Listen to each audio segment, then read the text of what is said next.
Hello friends, नमस्कार, good evening, welcome back to Exemplar C H. Friends, first of all आप सभी लोगों को नए साल की ढेर सारी शुभकामनाएं। मैं उम्मीद करता हूं कि आप लोग अपनी तैयारी में लगे होंगे और इस साल आप एक रेजोल्यूशन लेंगे कि आप इस साल नौकरी लेकर के ही मानेंगे। फ्रेंड्स, आइए शुरू करते हैं ELT ग्रेड से संबंधित कुछ वीडियो अब से, यानी आज 2 जनवरी है, आज से 17 जनवरी तक, जब तक एग्ज़ाम नहीं हो जाता है तब तक रोज़ाना 2 वीडियो आएगा। आज के वीडियो की अगर बात करें तो आज जॉन डन पर बेस्ट आज का वीडियो होगा। LT ग्रेड में सम्मिलित है उनका एक वर्क जिसका नाम है द कैनोनाइजेशन। इसके बारे में चर्चा करने वाले हैं। शॉर्ट वीडियो होगा, वन लाइनर है, फटाफट कम समय में ज़्यादा चीज़ें। आइए शुरू करते हैं। क्वेश्चन नंबर 1 कह रहे हैं कि whose poem is the canonization. तो आपको बता दें यह पोयम है जॉन डन के द्वारा लिखा हुआ। ठीक है, LT ग्रेड में शामिल है, ध्यान रखिएगा। सबसे पहले थोड़ा सा बता देते हैं जॉन डन के बारे में। 22 जनवरी 1572 में इनका जन्म होता है। ठीक है, और 31 मार्च 1631 में इनका डेथ हो जाता है। कैनोनाइजेशन की अगर बात करते हैं फ्रेंड्स तो 1590 में लिखा जाता है और 1633 में इनका आता है एक पोयम, एक वर्क सॉन्ग्स एंड सॉनेट्स। उसमें यह इंक्लूड रहता है द कैनोनाइजेशन। एक मेटाफिजिकल पोइट्री है, इसको भी ध्यान में रखिएगा। जॉन डन के बारे में अगर बात कर लेते हैं तो रोमन कैथोलिक फैमिली, वेल्स के रोमन कैथोलिक फैमिली में यह पैदा होते हैं। मास्टर ऑफ मेटाफिजिकल पोएट्स कहे जाते हैं। ठीक है, चलिए आगे बढ़ते हैं। Done is a poet who uses. तो डन एक ऐसे पोएट हैं जो बहुत ही कंट्रोडिक्शंस यूज किए हैं, विरोधाभास यूज किए हैं अपने पोएट्री में। The canonization was first published in 1633। तो मैंने पहले ही बता दिया है 1633 में, यानी 1590 में लिखा गया था, 1633 में सॉन्ग्स एंड सॉनेट्स में पब्लिश होता है। The canonization have 5 stanzas of 9 lines each. तो ध्यान रखिएगा 5 स्टेंजा है, प्रत्येक स्टेंजा 9 लाइन्स की है। ठीक है, Donne wife's give birth to. अब ये भी इंपॉर्टेंट हो जाता है कि डन की जो पत्नी है अनेडन, वो 12 चिल्ड्रेन, ठीक है, इन 16 ईयर्स ऑफ मैरिज, यानी 16 साल की शादी में 12 बच्चे पैदा की उनकी वाइफ। Done road वियाथनाटोस। ये देखिएगा वियाथनाटोस का एक इम्पॉर्टेंट वर्क हो जाता है क्योंकि इसमें उन्होंने सुसाइड से संबंधित कुछ पॉइंट्स रखे थे। ठीक है, but did not get it publish. लेकिन उन्होंने इस वर्क को पब्लिश नहीं करवाया। He gives points in favour of suicide. तो सुसाइड से संबंधित कुछ पॉइंट्स दिया गया था, इसलिए इसे पब्लिश नहीं करवाया गया। ठीक है, Donne's wife dies 5 days after giving birth to the 12th still born child. तो कह रहा है कि उनकी पत्नी का डेथ हो गया 5 days आफ्टर। जो 12वां जो बच्चा पैदा हुआ था ना, वो मृत बच्चा पैदा होता है और उसके 5वें दिन इनका डेथ हो जाता है। The rights a poem about this loss. और इस लॉस के बारे में उन्होंने 70th होली सोनेट उन्होंने लिखा है। ठीक है, इसको ध्यान में रखिएगा। Which university awards him an honorary doctorate in divinity. तो ध्यान रखिएगा वो कैम्ब्रिज यूनिवर्सिटी है। फटाफट चलेंगे, ठीक है, कम समय में ज़्यादा। Donne writes a poem in memory of Elizabeth Drury. अब एलिजाबेथ ड्ररी के बारे में कौन सा उन्होंने पोएम लिखा है? An anatomy of the world. ध्यान रखिएगा, स्टार लगा लीजिएगा, an anatomy of the world. Which novel of Ernest Hemingway is based on one of the lines of Donne's meditations. Number क्या है? 17वां। ठीक है, देखिए मेडिटेशंस जो है 17वां जो है, उसमें अर्नेस्ट हेमिंग्वे ने एक नॉवेल लिखा था जिसका नाम है for whom the bell tolls. Publish होता है 1940 में। एक नॉवेल है अर्नेस्ट हेमिंग्वे के द्वारा। The songs and sonnets contains how many lyrics. तो आपको बता दें लगभग इसमें 55 लिरिक्स हैं। ठीक है, 55 है, जिसमें द कैनोनाइजेशन भी शामिल है। 1633 में पब्लिश होता है यह work. The line for God से होल्ड योर टंग, यानी भगवान की खातिर अपना मुंह बंद रखो एंड लेट मी लव, और मुझे प्यार करने दो। ये लाइन बड़ा इंपॉर्टेंट हो जाता है, ध्यान रखिएगा। द कैनोनाइजेशन से लिया गया है। ठीक है, कैनोनाइजेशन मीन्स क्या होता है? डिक्लेयरिंग समवन अ सेंट, किसी को संत घोषित करना क्या है? कैनोनाइजेशन कहलाता है। Donne is a poet of the Caroline age. और किस समय के पोएट रहे हैं? तो आपको बता दें 1625 से लेकर के 1649 तक कैरोलाइनेज रहा है। उस दौरान ये पोएट रहे हैं। ठीक है, कैरोलाइनेस के। Sweetest love I do not go. देखिए ये भी लाइन बड़ा इंपॉर्टेंट है। Sweetest love I do not go, ये डॉन डन के द्वारा बोला गया लाइन है। Which of the following poets is called the monarch of wit? The monarch of wit किसे बोला जाता है? जॉन डन को बोला जाता है। नंबर नेक्स्ट है कि who finds unification of sensibility in Donne's poetry? कौन पाता है यूनिफिकेशन ऑफ सेंसिबिलिटी? सेंसिबिलिटी में जो यूनिफिकेशन है वो टी.एस. इलियट साहब पाते हैं डन के पोइट्री में। Who remarked done for not keeping of accent deserving hanging? कह रहा है कि एसेंट ना रखने की वजह से डन को फांसी होनी चाहिए, ऐसा जॉनसन साहब, बेन जॉनसन साहब ने बोला है। ठीक है। Who accuses the metaphysical poets of yoking the most heterogeneous ideas by violence together? तो ये जो कह रहा है कि क्या हिंसा के द्वारा सर्वाधिक जो विषम आइडिया है कि क्या उनको जोड़ा जा सकता है, ऐसा ये लाइन बोला गया डॉक्टर जॉनसन यानी सैमुअल जॉनसन के द्वारा about John Donne. Who coined the term? अब ये भी इंपॉर्टेंट है, ध्यान रखिएगा। कह रहा है कि the metaphysical poets to describe a loose group of 17th century English poets. देखिए ध्यान रखिएगा, a loose group of 17th century English poets. ठीक है, किसको बोला गया? मेटाफिजिकल पोएट्स को बोला। किसके द्वारा? तो सैमुअल जॉनसन के द्वारा। Whose work was characterized by use of conceit and far-fetched images. ठीक है, तो ध्यान रखिएगा, बस इतना ध्यान रखिए, सैमुअल जॉनसन ने बोला है। Who died in the same year in which Dryden was born? तो आपको बता दें ड्राइडन जो पैदा होते हैं 9 अगस्त 1631 में, और इनका 31 मार्च 1631 में इनका डेथ हो जाता है। किसका? डन साहब का। ठीक है, डन का डेथ होता है और जबकि 1631 में ड्राइडन साहब पैदा होते हैं। Who did not feel proud of calling himself son of Ben? तो सन ऑफ बेन जो है डन को अच्छा नहीं लगता था, प्राउड फील नहीं करते थे अगर कोई सन ऑफ बेन बोलता था। The founder of the metaphysical school of poetry, तो किसको कंसीडर किया जाता है? जॉन डन को। इसको भी ध्यान रखिएगा।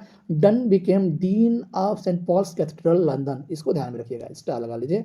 डीन हुए थे सेंट पॉल्स कैथेड्रल लंदन के, कब? 1621 में। John Donne was afflicted with stomach cancer. तो कह रहा है कि भाई साहब कि जॉन डन जो थे ना वह किससे पीड़ित थे? पेट के कैंसर से वो पीड़ित थे। Alas alas who is injured my love, ये भी द कैनोनाइजेशन से लिया गया है। We can die by it if you not live by love, the Canonization, यह भी कैनोनाइजेशन से लिया गया लाइन है, ध्यान रखिएगा। कुछ लाइन्स मैंने रखा हुआ है। Justify the holiness of his love affair, ये लाइन ध्यान रखिएगा। Justify the holiness of his love affair, यानी जो अपने प्रेम कहानी है ना उसकी पवित्रता को जस्टिफाई करिए, ये लाइन भी द कैनोनाइजेशन से लिया गया है। ठीक है, ये 28 क्वेश्चन जो आपके समक्ष हैं और प्लस कुछ एक्स्ट्रा फैक्ट्स के साथ लगभग 40 क्वेश्चन है इतने छोटे से वीडियो में। ठीक है, 40 क्वेश्चन समाहित हैं लगभग। अगर आप एक बार इसको देख लीजिए तो जॉन डन पढ़ने की जरूरत नहीं है LT ग्रेड में। ठीक है फ्रेंड्स, मिलते हैं नेक्स्ट वीडियो में। मैंने रही with Exampler CH। Bye bye, take care and finally you are requested to subscribe our channel and share the video. Bye bye. नमस्कार, welcome back to exemplar CH। Friends, आज LT grade के तहत हमारे writer हैं Alexander pope. LT grade में शामिल जो work है इनका द रेप ऑफ लॉक, ये फर्स्ट कैंटो की ही बात कर रहा है, ध्यान रखिएगा। Actually the rape of the Lock लिखा गया है 5 कैंटोस में। सबसे पहले अलेक्जेंडर पोप की बात कर लेते हैं फ्रेंड्स। इनका जन्म 21 मई 1688 यानी 21 मई 1688 को हुआ था और डेथ इनका 30 मई 1744 में होता है। ठीक है, अलेक्जेंडर पोप की हम बात कर रहे हैं, ध्यान रखिएगा। 18th सेंचुरी पोएट हैं और हीरोइक कपलेट ये ज़्यादा यूज़ किए हैं। ठीक है, एक चीज़ और पैदा होते हैं लंदन में, और लंदन का एक लोम्बार्ड स्ट्रीट है, ध्यान से सुनिएगा, लोम्बार्ड स्ट्रीट में यह पैदा हुए हैं। इनका मैग्नम ओपस की बात कर रहे हैं, इनका जो इम्पोर्टेंट वर्क है द डंसिएड, जो 1728 में आता है, फिर इसको दोबारा पब्लिश होता है वो 1740 में। डंसिएड ध्यान रखिएगा, मैग्नम ओपस है। क्लियर। अब बात कर लेते हैं friends the rape of the lock के बारे में। रेप ऑफ द लॉक की अगर बात करते हैं तो सबसे पहले पब्लिश होता है फ्रेंड्स 1712 में, सिर्फ 2 कैंटोस में। ठीक है, और इसको इनलार्ज किया जाता है 1714 में 5 कैंटोस के साथ। ठीक है, खास बात आपको बता दें, मात्र 4 दिनों के अंदर इसकी 3000 कॉपियां बिकी थी। ठीक है, the rape of the lock की।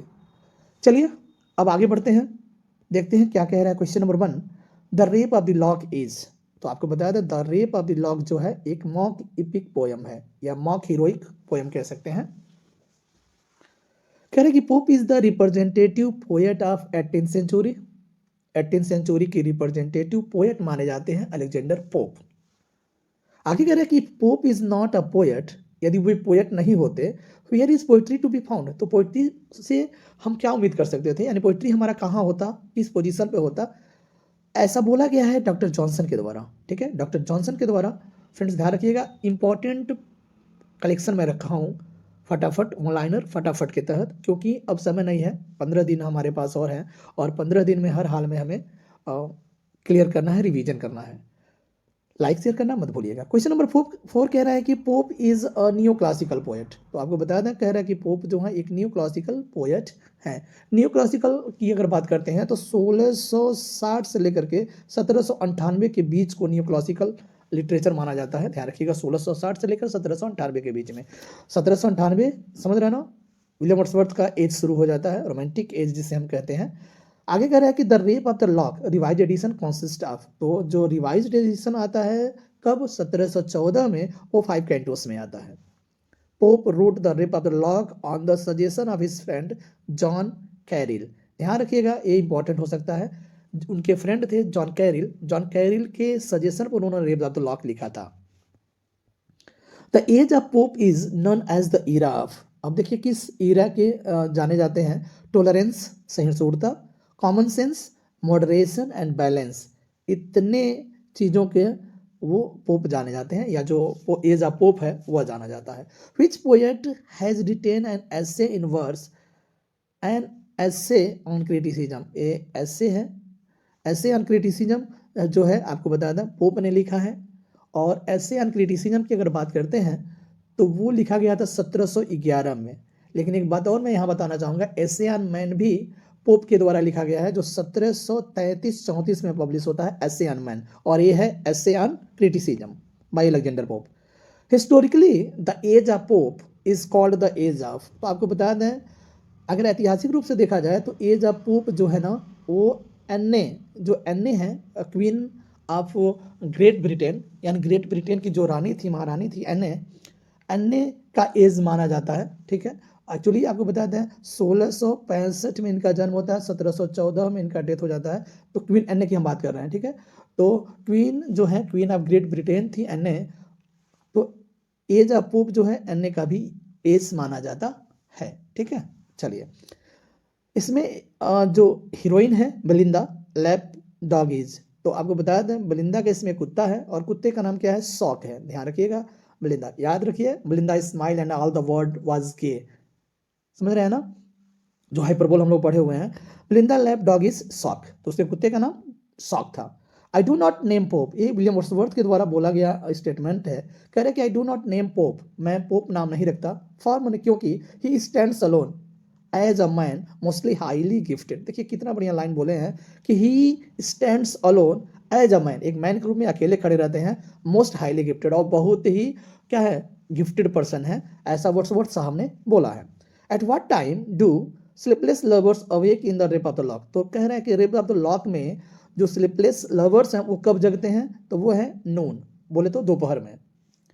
To what are Belinda's eyes repeatedly compared, Belinda की आईज इतने चमकीले थे फ्रेंड्स कि सूर्य से यानी द सन से उसका कंपेयर होता था। हु ट्रांसलेटेड होमर, होमर का मतलब होमर एक राइटर है, और उसका जो ओडिसी है, ओडिसी को इन्होंने ट्रांसलेशन किया था अलेक्जेंडर पोप साहब ने, तो होमर को किसने, पोप साहब ने, अलेक्जेंडर पोप ने ट्रांसलेट किया था। होमर, वर्जिल, ओविड, जो अगस्टन एज के जो पुराने जो अगस्टन एज था उसके जब किंग एम्परर अगस्टस हुआ करते थे, रोमन एम्परर, उस समय ये होमर, वर्जिल और ओविड हुआ करते थे। ठीक है, पोप की अगर बात करते हैं तो pope is an Augustan poet, तो आपको बता दें ध्यान रखिएगा, अगस्टन पोएट ये थे, वर्जिल थे, कौन थे, वर्जिल थे, होमर थे, वर्जिल थे, ओविड थे, ओविड का मेटाफोर्सिस आप जानते होंगे, ये राइटर थे अगस्टन एज के।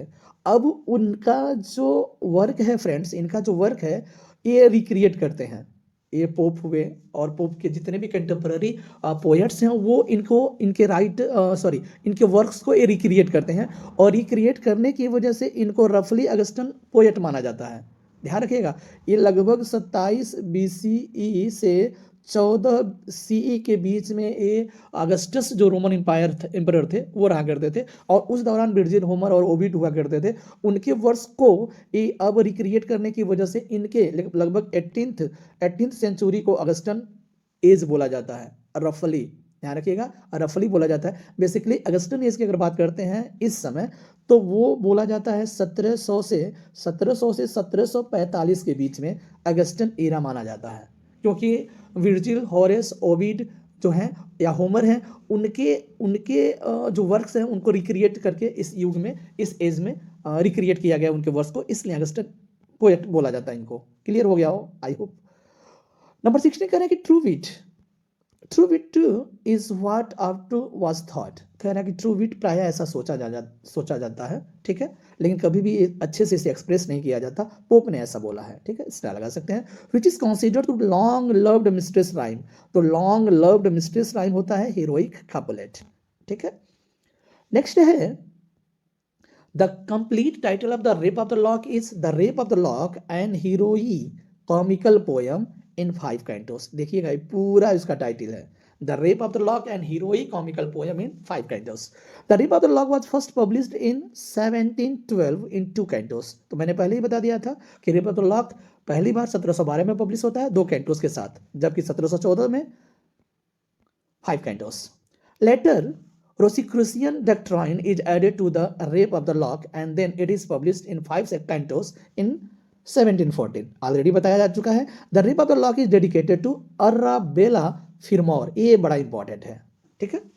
The rape of the lock जो है अलेक्जेंडर पोप के द्वारा लिखा गया हीरोइक पोयम है, मॉक हीरोइक पोयम है, और अराबेला फिरमोर को डेडिकेट किया गया है, ध्यान रखिएगा। Pope could fix in one couplet more senses than one canto in 6। कह रहा है कि पोप जो है could fix in one couplet more senses, यानी one couplet में बहुत सारे सेंसेस को फिक्स किया है, जबकि I can do in 6, जबकि मैं 6 कर सकता हूं, ठीक है। ये जोनाथन स्विफ्ट के द्वारा, कंटेम्पररीज थे, जोनाथन स्विफ्ट के द्वारा ये बोला गया स्टेटमेंट है। Pope has caught and fixed forever the atmosphere of the age. तो हमेशा क्या बोला गया है, पोप ने क्या कर लिया, कैच कर लिया है, पकड़ लिया है और फिक्स कर लिया है हमेशा के लिए एटमॉस्फेयर ऑफ द एज को, ठीक है। किसने बोला है, विल्सन बेली ने बोला है, विल्सन बेली ने बोला है, ध्यान रखिएगा, बड़ा इंपॉर्टेंट लाइन है। Beware of all but most beware of, आप बताइएगा, मैं इसको कम्युनिटी बॉक्स में रखा हुआ था यूट्यूब के, कि beware of all but more beware of, तो यहाँ पर मैन को छोड़ करके लोग वोमेन को बहुत सारा टिक किया गया था, मैंने देखा है, आंसर दिया गया था, लेकिन यहाँ फ्रेंड्स आपको बताते हैं लाइन लिया गया है रेप ऑफ द लॉक से, beware of all but most beware of man होगा, ठीक है, ध्यान रखिएगा। एडिसन ऑफन प्रेज्ड पोप इन स्पेक्टेटर, स्पेक्टेटर क्लब आप देखे होंगे, रिचर्ड स्टील और एडिसन, जोसेफ एडिसन, और प्राय एडिसन साहब पोप का प्रशंसा किया करते थे स्पेक्टेटर में, ठीक है। आगे बढ़ते हैं। The final form of the poem appeared in, और इसका the rape of the lock का जो फाइनल फॉर्म है वो 1717 में आया है, ठीक है। हर गार्जियन सिल्फ ही उसका ध्यान में रखती थी बेलिंदा का, जैसे एरियल ध्यान रखिएगा, एरियल भी आया है विलियम शेक्सपियर के टेम्पेस्ट से। वांड हर, उसे चेतावनी देती है, in a dream that some disaster will befall for, यानी कुछ ऐसी आपदा उसके सामने आने वाली है, ऐसा स्वप्न में सिल्फ सचेत कर दिया था। नेक्स्ट है 28, Belinda travels on the Thames, ये थीम्स लिखा हुआ है, ये थेम्स नदी की हम बात कर रहे हैं, थेम्स। कह रहा है कि थेम्स रिवर से होते हुए हैम्पटन कोर्ट पैलेस ट्रेवल करती है बेलिंदा, इसको भी ध्यान रखिएगा क्योंकि प्लेस पूछ रहा है, रिवर थेम्स है लंदन में और हैम्पटन कोर्ट पैलेस वो ट्रेवल करती है। बैरन वही जो विलेन है वो उसके लॉक को काट लेता है, उसके जूड़े को, बाल को। कह रहा है कि Baron made up his mind to steal a lock of Belinda's hair, Belinda के हेयर का एक लॉक, समझ रहे हैं ना, एक जूड़ा काट लेगा, ऐसा वो माइंड अप करता है। अंतिम क्वेश्चन कह रहे हैं कि Pope added supernatural machinery in second edition. अब कह रहा है कि पोप जो है, पोप सुपरनेचुरल मशीनरी को ऐड किया है सेकेंड एडिशन, यानी 1740 नहीं है भाई साहब, 1714 है, 1714 में जो सेकेंड एडिशन आता है इसका 1714, यानी 5 कैंटोस के साथ, उसमें उन्होंने सुपरनेचुरल मशीनरी को ऐड किया है। लेकिन इस बात को भी ध्यान में रखिएगा, जो एडिशन प्राय स्पेक्टेटर में अलेक्जेंडर पोप का प्रशंसा किया करते थे, जब सुपरनेचुरल मशीनरी ऐड किया गया पोप के द्वारा, तब एडिशन ने इस बात को डिसलाइक कर दिया था, नापसंद कर दिए थे सुपरनेचुरल मशीनरी को, ठीक है फ्रेंड्स। ये रहा आज का video. You are requested to subscribe our channel and share the video. Bye bye, take care friends. नमस्कार, good evening, welcome back to exemplar CH। आज एलटी ग्रेड के तहत पीबी सैलरी। कल के वीडियो में मैंने पीबी सैलरी से संबंधित लगभग 10 क्वेश्चंस इंक्लूड किया था। आज पूरा वीडियो पीबी सैलरी पर फुल्ली वन लाइनर है, फटाफट है। एलटी ग्रेड में 2 वर्क इनका शामिल है, एक है Ode to the waste Wind और दूसरा है टू अ स्काईलार्क।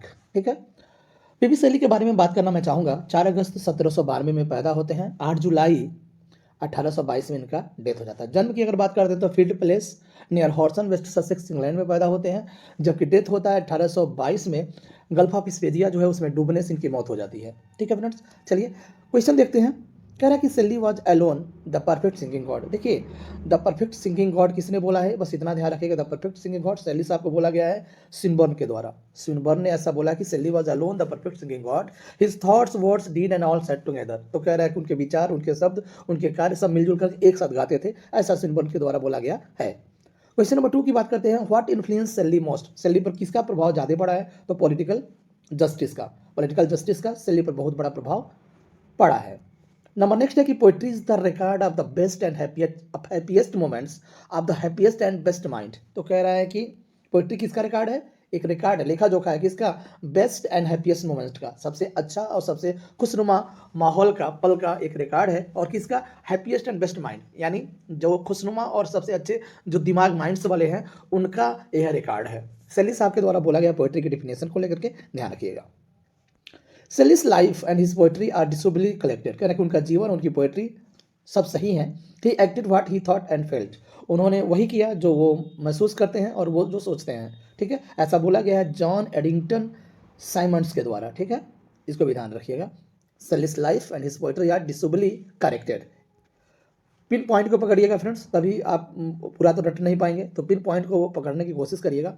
आगे बढ़ते हैं। Such harmonious madness from my lips would flow. मेरे होंठों से बहेगा, यानी इस प्रकार का जो हारमोनियस मैडनेस है, मधुर पागलपन है, इस प्रकार का जो मधुर पागलपन है ना, वो मेरे होंठों से बहेगा। ये लाइन टू स्काईलार्क से लिया गया है, ध्यान रखिएगा। चलिए बात कर लेते हैं टू स्काईलार्क के बारे में। फ्रेंड्स, ये जून 1820 में लिख करके कंप्लीट होता है और पब्लिश भी होता है 1820 में ही। ठीक है, 21 स्टेंजा 5 लाइन्स हैं, यानी 21 स्टेंजा है और प्रत्येक स्टेंजा जो है 5 लाइन की है। स्टार्टिंग की अगर बात करते हैं तो स्टार्टिंग के जो 4 लाइन्स हैं स्टेंजा का, वो ट्रोइक ट्राईमीटर में लिखा हुआ है और 5वां लाइन जो है एम्बिक हेक्सामीटर है। और एम्बिक हेक्सामीटर को आपको पता ही है, अलेथराइन बोलते हैं। ठीक है, अलेथराइन की अगर बात करते हैं और इन 5 लाइन की जो स्टेंजा है ना, उसकी राइमिंग वर्ड की अगर बात करते हैं तो फ्रेंड्स आपको बता दें A B A B B, A B A B B इसका राइमिंग वर्ड है टू स्काईलार्क का। तो ध्यान रखिएगा, इसको ध्यान रखिएगा। स्टार्टिंग का जो 4 लाइन है वो ट्रोइक ट्राईमीटर में लिखा गया है, जबकि अंतिम लाइन जो है 5वीं लाइन जो है वो अलेथराइन में लिखा हुआ है। बढ़ते हैं आगे। The most gentle, the most amiable and the least worldly minded person I ever met. देखिए, सेल्ली के बारे में बोला गया किसके द्वारा, लॉर्ड बायरन के द्वारा। लॉर्ड बायरन बोलते हैं कि द मोस्ट जेंटल, यानी बहुत ही सज्जन, द मोस्ट एमिएबल, बहुत ही मिलनसार, and the least worldly minded person. Least worldly minded person का मतलब यहाँ यह होगा कि दुनिया से कम मतलब रखने वाला, दुनिया से कम मतलब रखने वाला इंसान को, जिसको मैंने पहली बार मिला था, ऐसा बोला गया है बायरन के द्वारा। किसके बारे में, सेल्ली के बारे में। ठीक है, क्लियर हो गया ना। सबसे सज्जन, सबसे मिलनसार और दुनिया से बहुत ही कम मतलब रखने वाला व्यक्ति जिससे मैंने मिला है वो है सेल्ली, ऐसा बायरन साहब बोलते हैं। नंबर नेक्स्ट है कि Wordsworth found and Shelly lost himself in nature. तो कह रहा है कि वर्ड्सवर्थ फाउंड इन नेचर, यानी वर्ड्सवर्थ अपने आप को नेचर में पाते हैं जबकि सेल्ली उसमें खो जाते हैं, ऐसा लॉन्ग के द्वारा बोला गया है। ठीक है, डब्ल्यू जे लॉन्ग के द्वारा स्टेटमेंट है।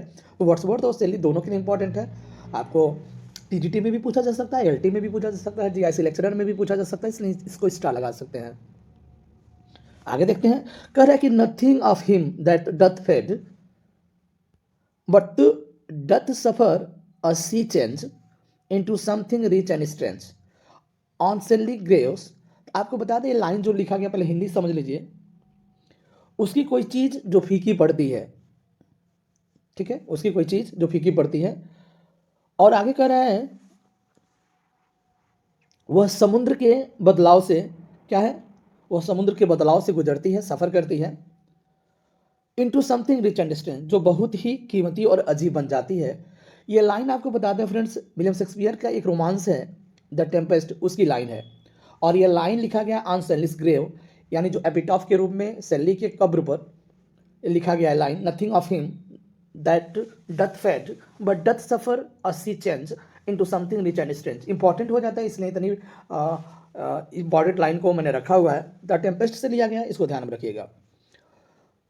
द टेम्पेस्ट में एक सॉन्ग है ना, फुल फादम 5 संग बाई एरियल, वहीं से लाइन लिया गया है। I have dipped my pen in consuming fire, ध्यान रखिएगा, भस्म करने वाली आग, यानी मैंने डिप किया, डुबोया है अपने पेन को भस्म करने वाली आग में। काहे लिए? तो फार हिज डिस्ट्रॉयर, हिज आया है किड्स के लिए, यानी किड्स को बर्बाद करने वाले जो लोग हैं, जो उन पर कमेंट करने वाले, जो आलोचना करने वाले लोग थे, उनके लेकर के बोल रहे हैं यहाँ पर। हियर सेली is talking about the editors who destroyed the reputation of kids. उन एडिटर्स को टारगेट करके बोला जा रहा है जिसने किड्स के रेपुटेशन को बर्बाद किया। Find the name of the review, उस रिव्यूज़ का नाम पूछ रहा है, तो आपको बताता हूँ, तो quarterly reviews and Blackwood magazine, ये दोनों के जो एडिटर है उनको टारगेट करके बोला गया है। I have dipped my pen in consuming fire for his destroyers. ठीक है, ध्यान रखिएगा, किड्स को लेकर के यह बोला गया है, और साधा गया है निशाना किस पर? उनके एडिटर्स पर, जो क्वार्टरली रिव्यू और ब्लैकवुड मैगजीन के एडिटर्स को। सेली इज ब्यूटीफुल, बहुत ही सुंदर, एंड इनएफेक्चुअल एंजल। इनएफेक्चुअल एंजल का मतलब होता है बेकार फरिश्ता। Beating in the wide, wide मन होता है शून्य, शून्य समझ रहे हैं ना, खालीपन, खालीपन में फड़फड़ाना। His luminous wings in band, और उनके जो चमकदार पंख है वो बेकार के हैं। ऐसा मैथ्यू और नॉट सामने बोला है, इंपॉर्टेंट है यह भी line. Shelley is the beautiful and ineffectual angel beating in the wide, his luminous wings in band. Matthew Arnold की लाइन है, बहुत इंपॉर्टेंट लाइन है, ध्यान रखिएगा। चलिए, a poem is the very image of life express in its eternal truth.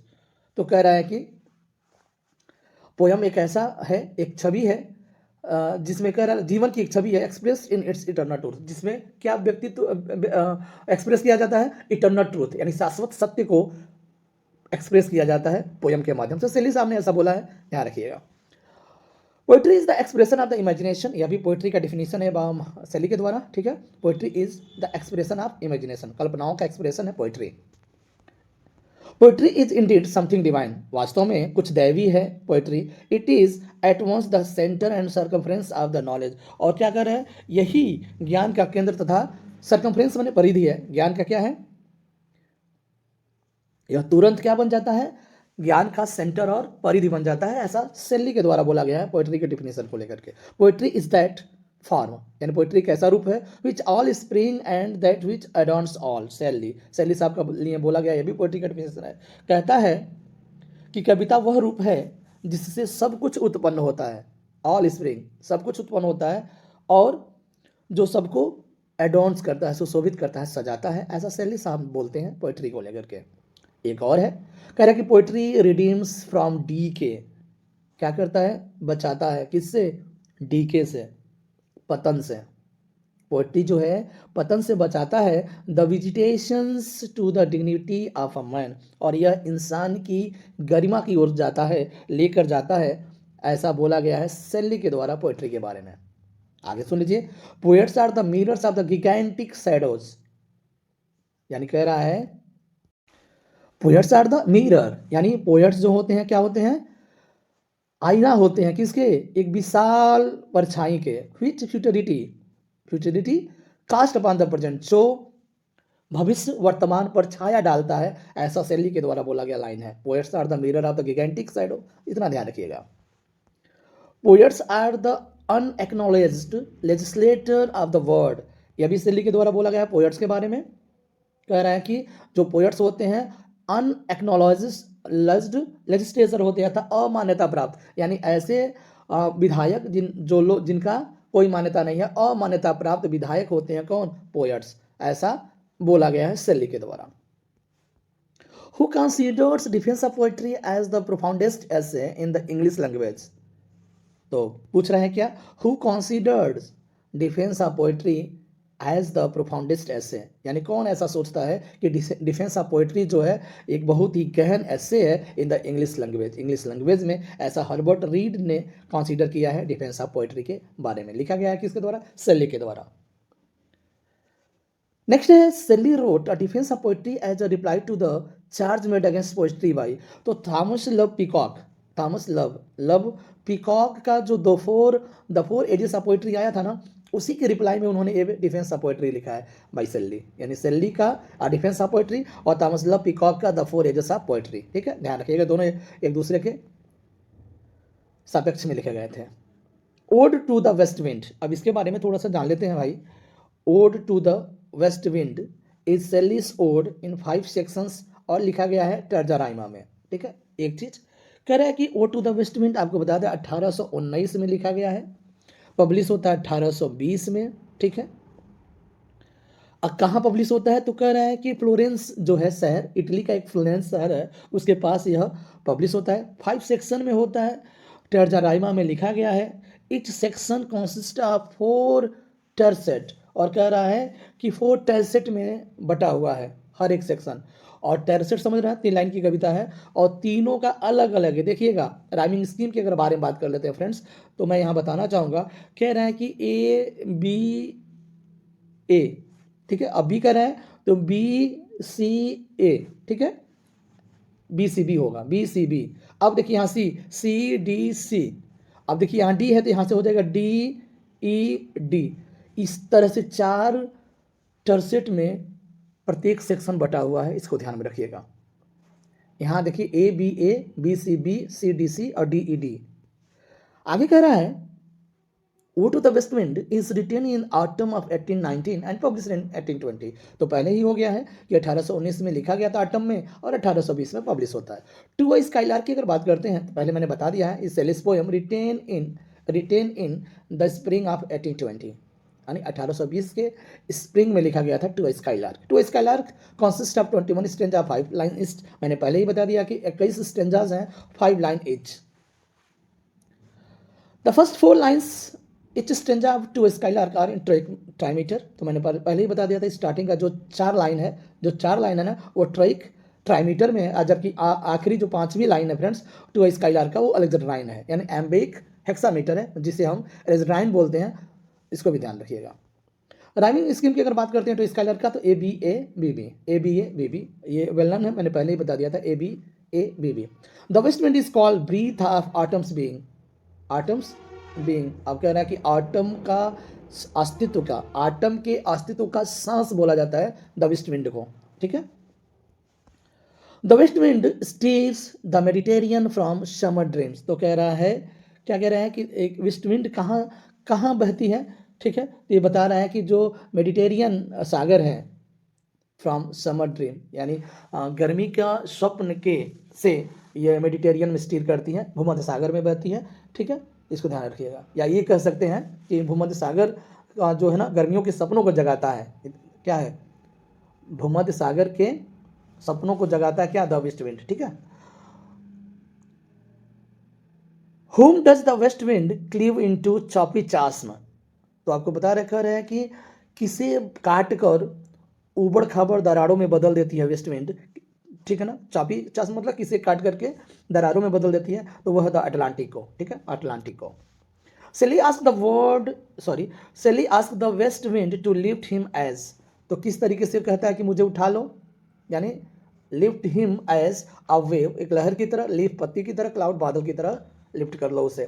The poet ask the waste wind to make him lyre, अपना क्या बनाने के लिए बोलता है, एक लायर, जो वाद्य यंत्र होता है, लायर बनाने के लिए कहता है। Whom does the poet call blithe spirit, तो ब्लीथ स्पिरिट की अगर बात करते हैं तो स्काईलार्क को बोलता है ब्लीथ स्पिरिट, यानी खुश आत्मा, प्रसन्न आत्मा।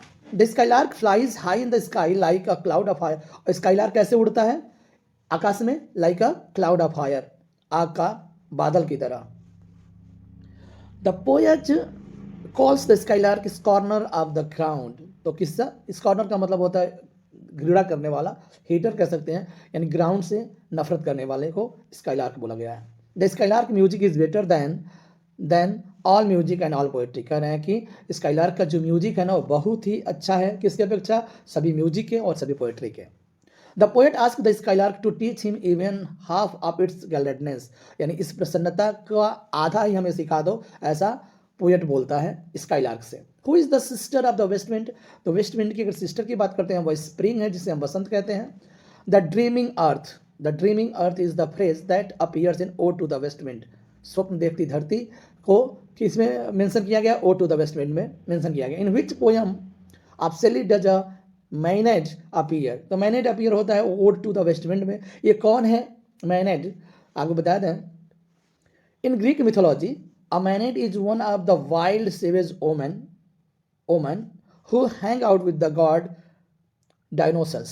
तो कह रहा है कि ग्रीक मिथोलॉजी में एक मैनेट जो है एक जंगली असभ्य महिला है जो अपने गॉड डायनोसस के साथ हमेशा घूमती रहती है। नेक्स्ट बात कर रहा है कि the poet ask the waste wind to spread his words among. तो कह रहा है कि अपने शब्दों को कहाँ फैलाओ? मैनकाइंड में। ऐसा वेस्ट विंड से बोला जाता है, पोएट बोलता है। The poet Ode to the waste Wind ends with the optimistic note. The last line is, देखिए ऑप्टिमिस्टिक आशावादी नोट के साथ बोलता है। क्या बोलता है? लाइन क्या है कि if winter comes can spring be for behind. यानी क्या जब वो विंटर आएगा, सर्दी आएगी, तो क्या उसके पीछे स्प्रिंग नहीं आएगा, बसंत नहीं आएगा? ठीक है, यानी बसंत कैसे दूर रह सकता है? यदि सर्दी आती है तो बसंत कैसे दूर रह सकता है? ऐसा ऑप्टिमिस्टिक नोट से यह बोला गया है। स्ट्रेंथ ऑफ अनप्रीमेडिटेटेड आर्ट, यानी अनायास कला का तनाव कह सकते हैं, is the phrase that appears in to a Skylark. यह कहाँ से दिखाई देता है? टू अ स्काईलार्क में। रैन अवेकेंड फ्लावर्स, कह रहा है कि बारिश की वजह से खिले हुए फूल। ठीक है, यह फ्रेज जो है स्काईलार्क से संबंधित है, अर्थात बारिश से खिले जो फूल हैं वो कहाँ मेंशन है? स्काईलार्क में है। वेकिंग और स्लीप, जागते हुए या सोते हुए। Thou of death must dream. Dream बोले तो यानी दाऊ, ये क्या समझना चाहिए? डेथ ही समझना चाहिए, चाहे सोते हुए चाहे जागते हुए। ये लाइन भी स्काईलार्क से लिया गया है। अब अंतिम लाइन देख लेते हैं। We look before and after. We look before and after, ठीक है, हमें आगे पीछे देखते हैं, हम आगे पीछे देखते हैं। And pine for what is not, और उसके लिए तरसते हैं जो नहीं है। आवर सिंसियरेस्ट लाफ्टर, और हमारी सबसे सच्ची जो हंसी है, with some pain is fraught, कुछ दर्द से भरी होती है। हमारी जो सच्ची हंसी होती है ना, कुछ दर्द के साथ भरी होती है। Our sweetest songs are those, हमारे जो मधुर गीत हैं, हमारे जो सबसे प्यारे गीत हैं, that tells of saddest thought, वही सबसे दुख भरे विचार को बताते हैं, सैडेस्ट थॉट बताते हैं। ऐसा लाइन जो है आपको बता दें, this stanza is very popular, this appears in the two skylark, और ये लाइन टू स्काईलार्क से लिया गया है, ध्यान रखिएगा। ठीक है, thanks for watching the video. ये रहा पीबी सेल्ली पर कुछ इंपॉर्टेंट वन लाइनर टाइप का क्वेश्चंस। चलिए नेक्स्ट वीडियो में बात करने वाले हैं हम लोग जॉन किट्स के बारे में। बने रहिए विद एग्जाम्पलर्स। शेयर लाइक करना मत भूलिएगा। Bye bye. हेलो फ्रेंड्स, नमस्कार, वेलकम बैक। एलटी ग्रेड के तहत जॉन किट्स से संबंधित दो वर्क हैं फ्रेंड्स, आपको बता दें। ओड ऑन ग्रेशियन अर्न और लॉ बेल्डेंसेस मर्सी, ये दोनों वर्क एलटी ग्रेड में शामिल है। जॉन किट्स और इनके दोनों वर्क पर आज वन लाइनर में चर्चा करने वाले हैं। फुली इंपॉर्टेंट वीडियो होने वाला है फ्रेंड्स, बने रहिए। ठीक है, चलिए शुरू करते हैं। सबसे पहले जॉन किट्स के बारे में। जॉन किट्स का अगर बात करते हैं तो मूरगेट, कहाँ? मूरगेट लंदन में पैदा होते हैं। आपको बता दें मूरगेट को इस समय फिंसबरी बोलते हैं, ये भी ध्यान रखिएगा, फिंसबरी बोलते हैं। लंदन में 31 अक्टूबर 1795 में पैदा होते हैं और रोम में 23 फरवरी 1821 में इनका डेथ हो जाता है। ठीक है, ध्यान रखिएगा, कब? 23 फरवरी 1821 में इनका डेथ हो जाता है। उस दौरान ये 25 साल, यानी 25 साल 3 महीने और 22 दिन के रहते हैं जब इनका डेथ होता है। ठीक है, चलिए आगे बढ़ते हैं। ओड ऑन ग्रेशियन अर्न की बात कर लेते हैं फ्रेंड्स। तो यह एक ऐसा वर्क है, ठीक, एक तो बताते हैं आपको, एक ओड है, ठीक है, और दूसरी बात यह है कि यह लिखा गया था 1819 में, पब्लिश होता है 1820 में। ओड ऑन ग्रेशियन अर्न का मतलब होता है एक ग्रीक कलश, ग्रीक क्लस, ठीक है, क्लियर हो गया। और एक बात और आपको बता दें, जितने भी किड्स साहब ने ओड लिखा है उसमें से सबसे the most mature odd on Grecian earn होता है, इसको भी ध्यान में रखिएगा। पूछा जा सकता है कि द मोस्ट मैच्योर ओड, तो वो है odd on Grecian earn, clear है।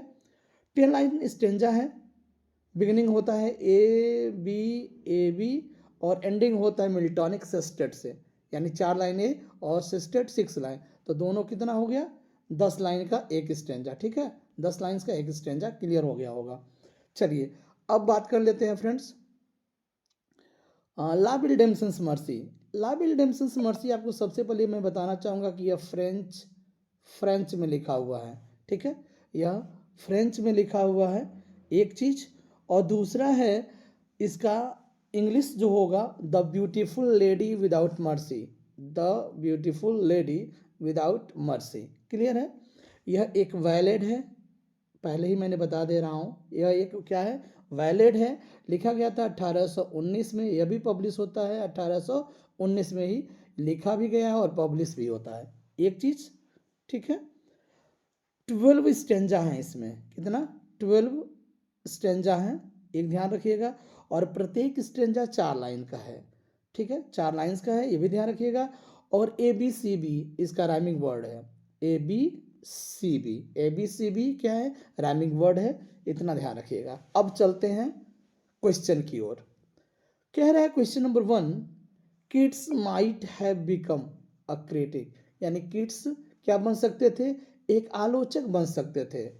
जैसे he might have become almost anything good, यानी जो कुछ भी, जैसे वो कुछ भी बन सकते थे लेकिन अच्छा बन सकते थे, यानी वो कुछ भी बने लेकिन वो क्या है, अच्छा बन सकते थे, ऐसा सेंट्सबरी के द्वारा बोला गया है, सेंट्सबरी के द्वारा, इंपॉर्टेंट लाइन है, ध्यान रखिएगा। ओ फॉर इसका मतलब होता है आई विश, या इफ का यूज कर सकते हैं, जिसे हम बोलते हैं ऐसा हो जाता। तो कह रहा है कि काश a life of sensation rather than of thought, कह रहा है कि विचारों के बजाय भावनाओं से भरी, सेंसेशंस माने भावनाओं से भरी जीवन मिले या जिंदगी मिले, काश ऐसा होता। ये लाइन आपको बता दें किड्स के द्वारा लिखा गया है फ्रेंड्स, ठीक है, विचारों के बजाय भावनाओं से भरी जिंदगी मिले।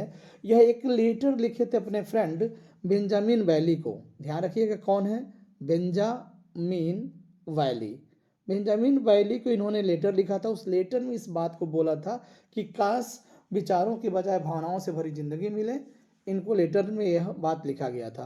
Poetry should surprise by a fine excess, Keats के द्वारा बोला गया पोएट्री का डिफिनीशन है कि पोएट्री को क्या होना चाहिए, यानी एक कविता को एक सुंदर अतिशयोक्ति, फाइन एक्सेस का मतलब होता है अत्यधिकता, ठीक है, एक फाइन एक्सेस से चौंकाना चाहिए, सरप्राइज करना चाहिए, आश्चर्यचकित करना चाहिए, ऐसा किड्स के द्वारा बोला गया है, क्लियर है। If poetry should come not as naturally, यदि पोएट्री नहीं आती है स्वाभाविक रूप से, पोएट्री अगर नहीं आता है तो as the leaves tree leaves to a tree, यानी जिस प्रकार से नेचुरली पत्तियां जो हैं पेड़ों से आती हैं, उसी तरीके से पोइट्री को भी आना चाहिए, उसी तरीके से स्वाभाविक रूप से पोइट्री को आना चाहिए जैसे पेड़ों से पत्तियां आती हैं। It had better not come at all, अगर ऐसा नहीं होता है तो बिल्कुल नहीं आना चाहिए, ठीक है, यानी अगर ऐसा नहीं होता है तो बिल्कुल एट ऑल मतलब आखिरकार फाइनली नहीं आना चाहिए। आगे कह रहा है कि किड्स का ग्रुप था, एक किड्स का एक ग्रुप था, अब उसमें कौन कौन शामिल था, एक है ली हंट, ठीक है, हैजलिट और किड्स, ध्यान रखिएगा, ली हंट, हैजलिट और किड्स, ये 3 लोग हैं, इसमें किड्स ग्रुप के नाम से जाना जाता है।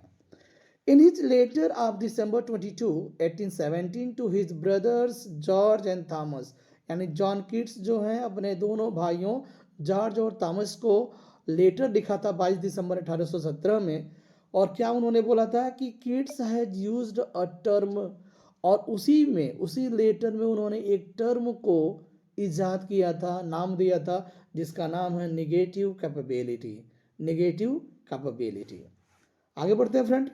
कह रहा है कि किड्स इज एविडेंटली, प्रचुरता से, किड्स इज एविडेंटली एंड इनचेंटिंगली, क्या बोलते हैं, मोहित करते हुए या मंत्र मुग्धता से सेंसुअस हैं। ऐसा मैथ्यू आर्नोल्ड साहब बोलते हैं किड्स के बारे में, किड्स जो है प्रचुरता और मोहित रूप से सेंसुअस है, ऐसा मैथ्यू आर्नोल्ड साहब ने बोला है। ठीक है।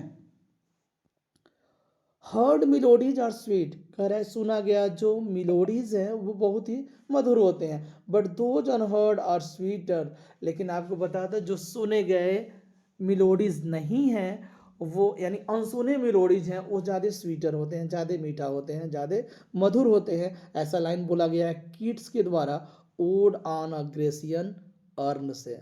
ठीक है, ये लाइन बड़ा इंपॉर्टेंट है। Heard melodies are sweet but those unheard are sweeter. Done. Number next बढ़ते हैं। Beauty is truth, truth beauty, ये भी ग्रेसियन अर्न से लिया गया है। और आपको फिर मैं बताना चाहूँगा ग्रेसियन अर्न ही एक ऐसा वर्ड है जिसे मैच्योर वर्ड का दर्जा दिया गया है।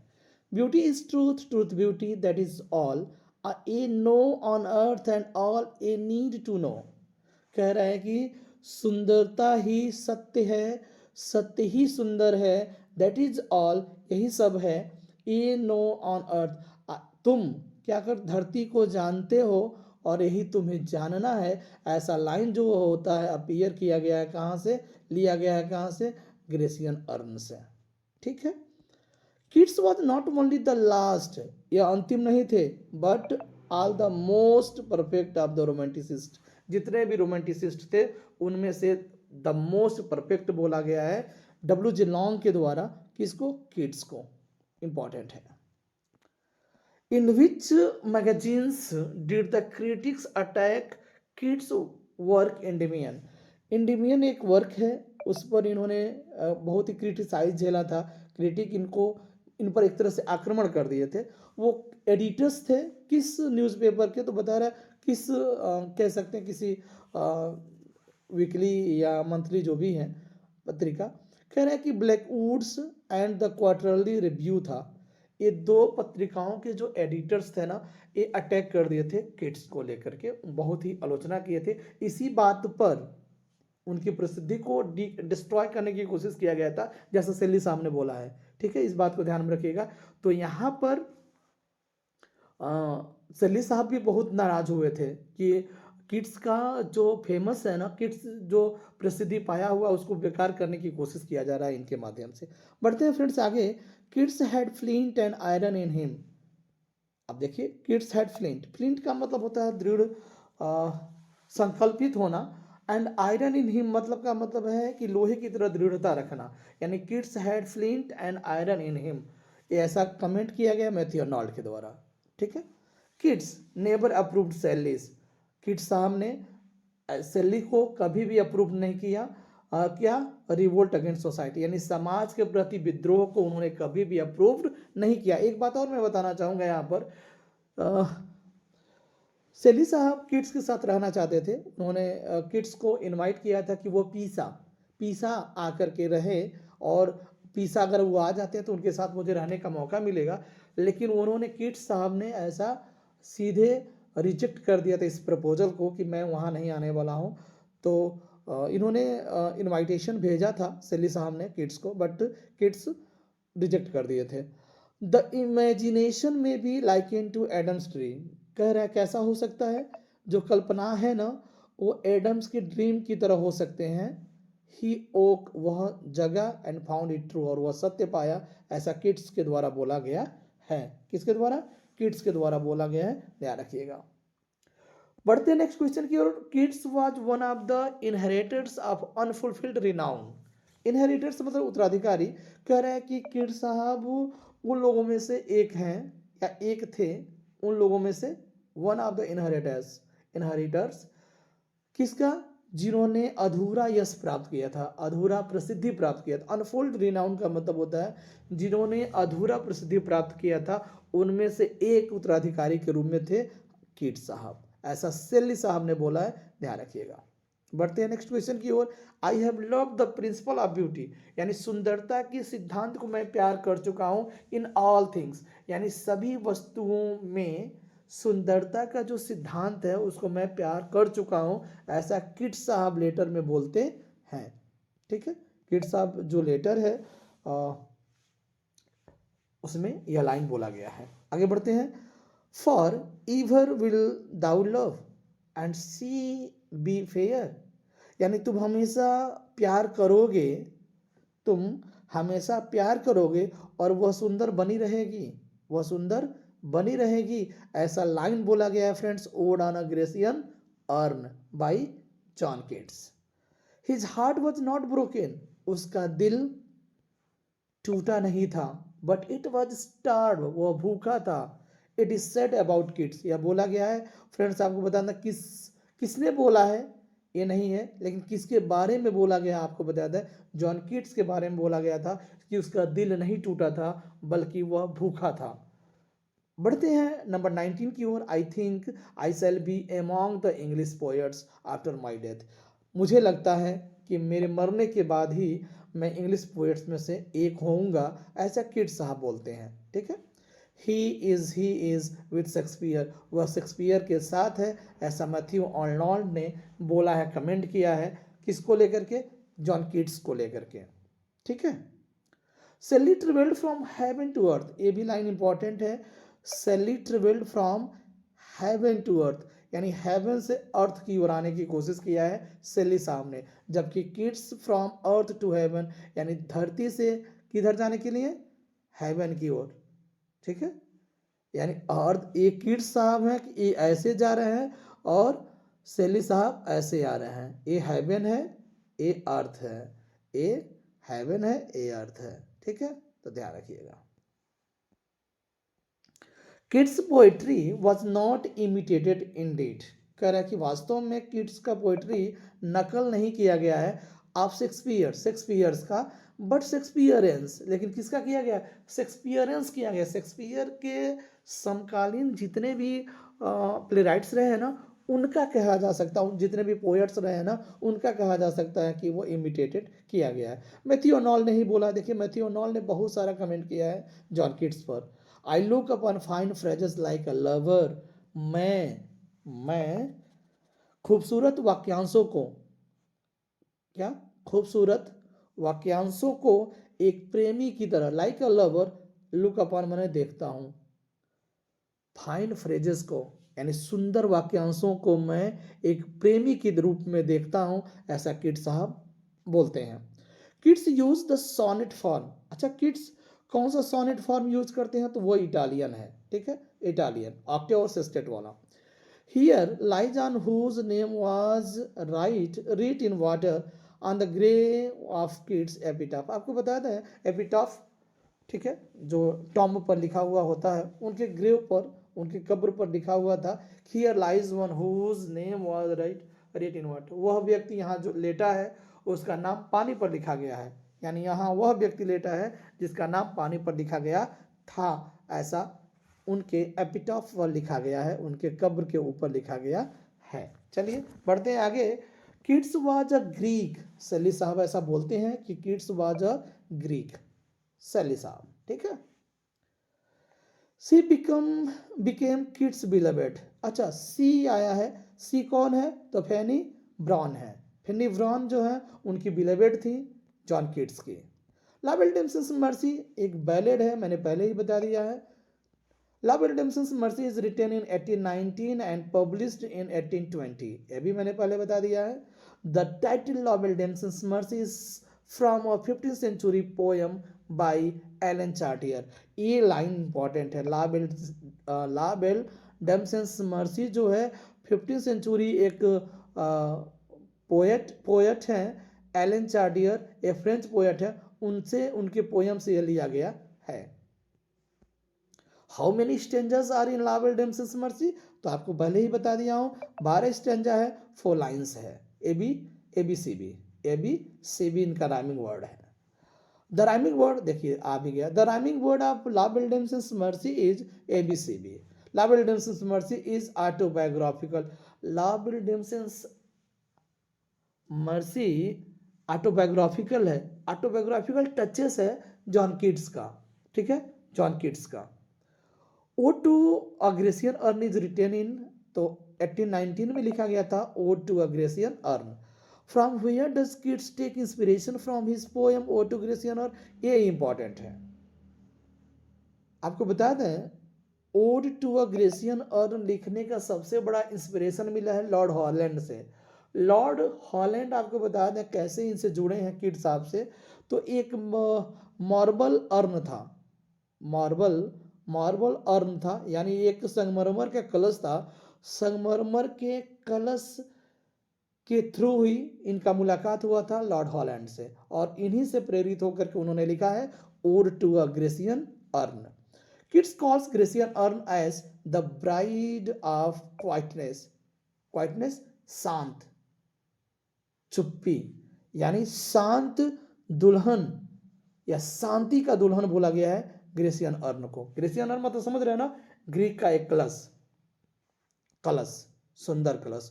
whom does Keats refer as sylvan historian, आपको बता दें सिल्वान हिस्टोरियन भी आया है, किसको रेफर करता है, ग्रेसियन अर्न को। which line is repeated in the first and the last stanza, देखिएगा पहले स्टेंजा में भी यह लाइन है और लास्ट स्टेंजा में भी यह लाइन है, और लाइन है एंड नो बर्ड सिंग, और कोई भी पक्षी गीत नहीं गाते, यह line first stanza and last stanza में है।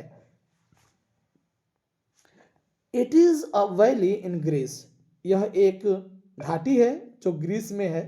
It is sacred to Apollo, और अपोलो जो पोइट्री और संगीत के देवता हैं वह बहुत ही पवित्र है, वह घाटी बहुत ही पवित्र है। दिस वैली इज नन, यह वैली जानी जाती है टेम्पे के रूप में, टेम्पे, ठीक है, टेम्पे के रूप में है, ग्रीस में एक घाटी है। Which flower does the poet see on the brow of the knight at arms? अब आप चलते हैं ला विल्डेंस मर्सी से संबंधित क्वेश्चन है। कह रहे हैं कि जो नाइट था, जो योद्धा था, एक जो सुंदर औरत थी बिना दया वाली, वह नाइट को कहाँ लेकर के जाती है, तो जब वो देखती है उस योद्धा को, उसके ब्रो पर क्या था, तो लिली का फूल था, ठीक है। और लिली क्या है, symbol of reflection of worry, चिंता का सिंबल है, कह सकते हैं। रिफ्लेक्शन उसका परिवर्तन, परावर्तन, यानी चिंता का परावर्तन का क्या है, सिंबल है लिली, उसके ब्रो पे है। आगे हम क्वेश्चन और देखते हैं। Which flower does the poet see on the cheeks of the knight at arms? जो योद्धा के गालों पर क्या दिखता है, तो वह है फेडिंग रोज, मुरझाया हुआ गुलाब। How are the eyes of the lady without mercy? How are the eyes? नहीं नहीं नहीं नहीं, क्वेश्चन गड़बड़ है। हाउ आर, गलत है,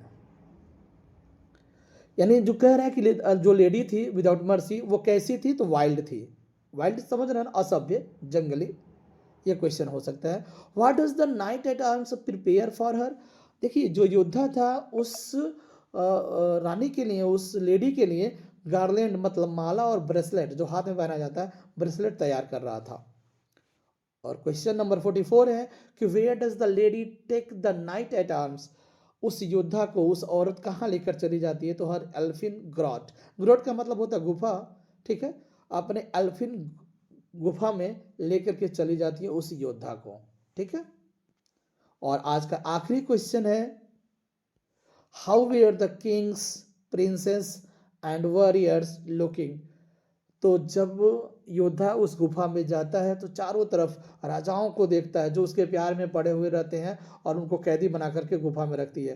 प्रिंसेस बहुत सारे राजकुमार थे, वॉरियर्स बहुत सारे योद्धा थे, और कैसे दिख रहे थे, डेथ पेल, बिल्कुल पीले मौत के समान, मतलब चेहरा उनका पीला और निढाल होकर के, जैसे लग रहा है कि मर गए हैं, निढाल होकर के पड़े हुए थे, ठीक है। ये रहा किट से संबंधित आज का ऑनलाइनर वीडियो। मिलते हैं नेक्स्ट वीडियो में कल, ठीक है फ्रेंड्स, बने रहिए with example CH and finally like और शेयर करना मत भूलिएगा।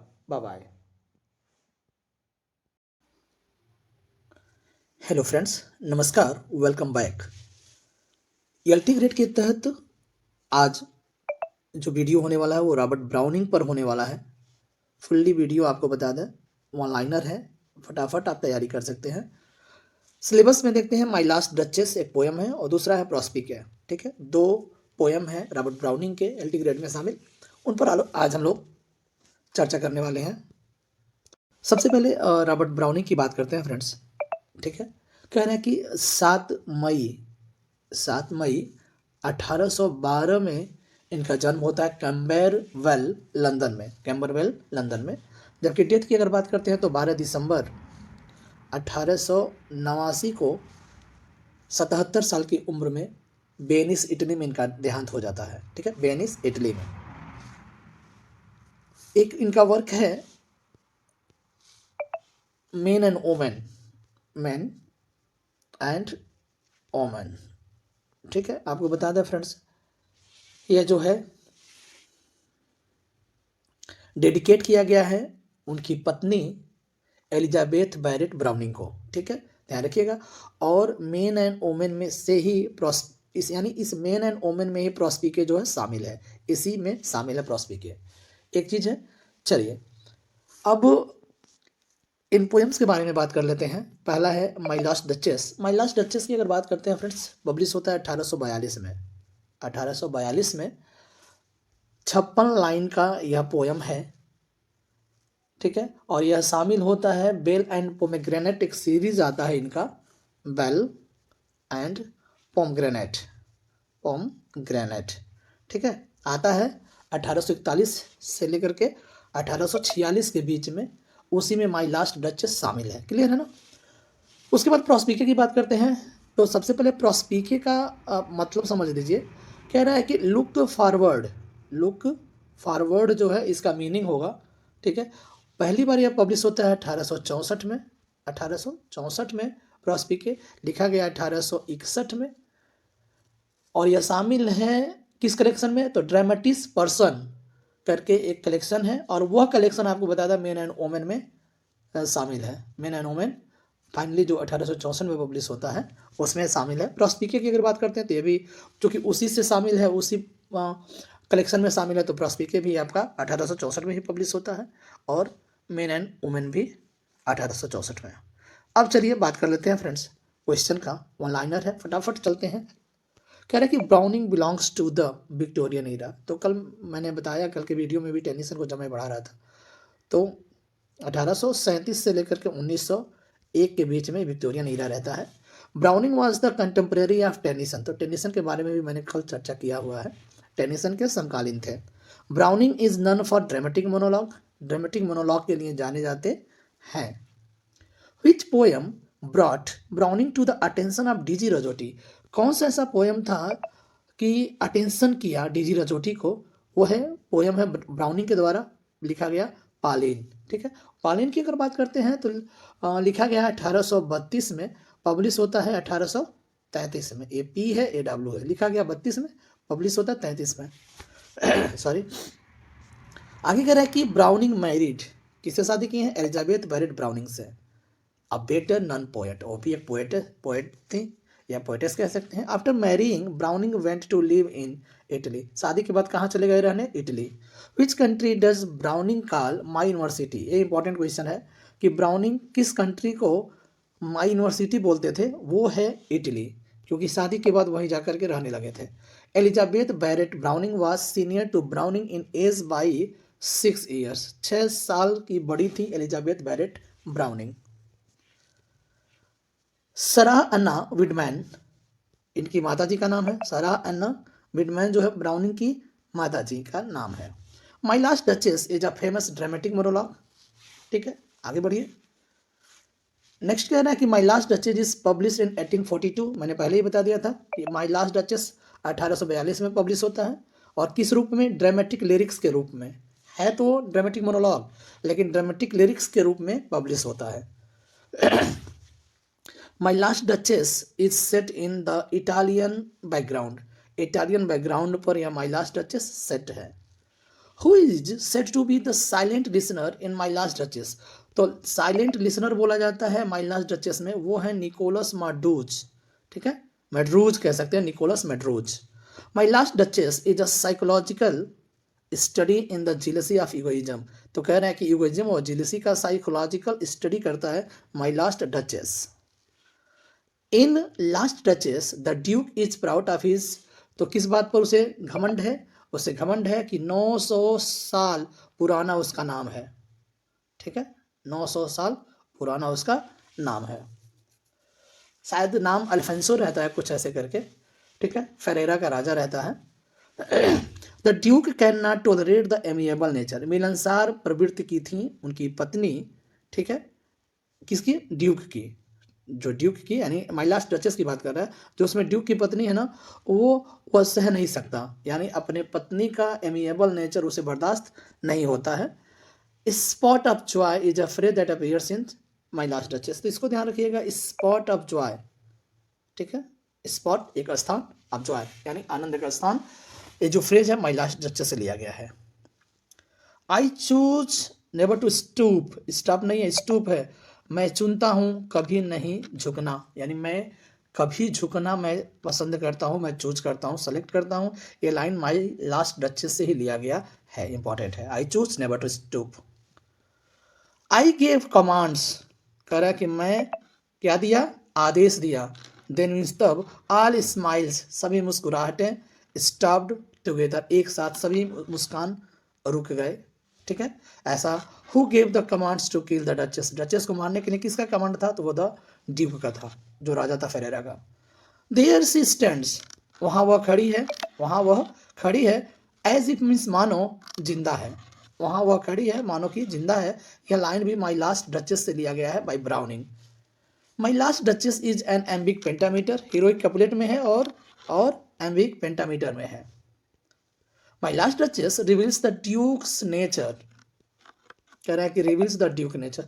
जो पोयम है माई लास्ट डचेस, बता दें वो क्या रिवील करता है? ड्यूक का नेचर, ड्यूक का स्वभाव को दिखाता है। द ड्यूक इज एरोगेंट, बड़ा ही हठी है, घमंडी है। And considered women as objects, और महिलाओं को एक वस्तु समझता है, ऑब्जेक्ट समझता है। ठीक है, माई लास्ट डचेस ड्यूक का नेचर दिखाता है। हु इज नेपच्यून, नेपच्यून एक आया है तो वो गॉड ऑफ सी को बोलते हैं, नेपच्यून। ठीक है, प्रोस्पिके की बात कर लेते हैं friend. Prospice is a poem which reflects the poet's philosophy of life, जीवन का जो दर्शन होता है ना, पोएट के जीवन का दर्शन को दिखलाता है प्रोस्पिके, जबकि उसके नेचर को माई लास्ट डचेस दिखाता है। विच पोएम रिफ्लेक्ट्स ब्राउनिंग्स ऑप्टिमिज्म, कौन सा ऐसा पोएम है जो ब्राउनिंग को याद दिलाता है उसकी ऑप्टिमिज्म यानी आशावादिता, हिज करेज, उसकी साहस, एंड फियरलेसनेस, और निर्भीकता, जो है प्रोस्पिके में देखने को मिलता है। यानी रॉबर्ट ब्राउनिंग का ऑप्टिमिज्म, करेज और फियरलेसनेस जो प्रोस्पिके में देखने को मिलता है। Prospice is a short poem of just 28 line, मात्र 28 लाइन का प्रोस्पिके है और 56 लाइन का माई लास्ट डचेस है। Prospice is composed in the autumn of 1861 में उनकी पत्नी बैरेट ब्राउनिंग का डेथ हो जाता है और उसी के बाद ये लिखते हैं, ऑटम में लिखते हैं 1861 के। Prospice is the first published in Atlantic Monthly and later it is included. तो आपको बताया था प्रोस्पिके जो है, मैंने पहले ही बता दिया था, अटलांटिक मंथली में शामिल होता है, उसके बाद ड्रामेटिक पर्सन में पब्लिश होता है, और फाइनली जो है वही 1864 में क्या पब्लिश होता है? Man and women, man and women जो है 1864 में यह ड्रामेटिस पर्सोने भी शामिल हो जाता है। ठीक है, who is determined to fight with death, कौन निश्चय करता है मौत से लड़ने के लिए? वो है Robert Browning. What is death to the poet, poet के लिए डेथ क्या है? तो अ ब्लेसिंग इन डिस्गाइज, यानी दूसरे के भेष में एक आशीर्वाद है। ठीक है, एक आशीर्वाद है, ऐसा बोला गया है। To the poet death is a friend, अब कह रहा है कि पोएट के लिए जो डेथ है वो एक मित्र के समान है। Because it will take him to God's kingdom, और क्योंकि यही मौत है वो अपने साथ उस ईश्वर के राज्य में लेकर जाएगा। Where he will meet his beloved wife, और जहाँ वो जाकर के अपनी प्यारी पत्नी से मिलेगा। इसलिए डेथ को क्या कह रहा है? एक फ्रेंड माना है ब्राउनिंग साहब ने। नंबर नेक्स्ट है कि I was ever a fighter, मैं हमेशा से एक योद्धा रहा हूँ, लड़ाकू रहा हूँ। सो वन फाइट मोर, इसलिए एक युद्ध और हो जाए। The best and the last, सबसे अच्छा और सबसे अंतिम वाला। प्रोस्पिके की ही लाइन है, इंपॉर्टेंट लाइन है, ध्यान रखिएगा। I would hate the death, कह रहा है कि मुझे बिल्कुल पसंद नहीं है, मैं नफरत करता हूँ द डेथ को, उस मौत को, कि वह मेरी आंखों पर क्या करे, बैंडेज करे, पट्टी बांध दे, एंड फॉरबोर और मुझे रोक दे, and bid me a creep past और मुझे आदेश दे कि तुम रेंगते हुए आगे बढ़ो। ये बिल्कुल मुझे पसंद नहीं है और ये लाइन प्रोस्पीके से लिया गया है, स्टार लगा लीजिएगा दोनों लाइन के लिए। No, let me the whole of it, let me taste the whole of it, कह रहा नहीं मुझे इसका स्वाद लेने दो, सब चीज़ का स्वाद मुझे लेने दो। यह लाइन भी प्रोस्पीके से ही लिया गया है। The phrase I peace out of pain, इसका मतलब है कि दर्द में मिली शांति, दर्द में मिली जो शांति, यह फ्रेज अपीयर होता है प्रोस्पीके में, यह भी ध्यान रखिएगा। यही है इम्पॉर्टेंट आज का वीडियो वन लाइनर के तहत। ठीक है, thanks for watching the video, share और लाइक करना मत भूलिएगा। Bye bye. नमस्कार, welcome back to exemplar CH. Friends, आप सभी लोगों को गुड इवनिंग। आज एलटी ग्रेड के तहत आज हम लोग पढ़ने वाले हैं थॉमस ग्रे के बारे में। फ्रेंड्स, आपको बता दें इनका एक वर्क है जो एलटी ग्रेड में शामिल है, वो है elegy written in country churchyard. ठीक है, आइए उस पर बेस्ट कुछ इंपॉर्टेंट वन लाइनर फटाफट देखते हैं। सबसे पहले थॉमस ग्रे के बारे में जान लेते हैं। फ्रेंड्स, आपको बता दें थॉमस ग्रे 26 दिसंबर 1716 में पैदा होते हैं, कॉर्नहिल लंदन में। कहाँ?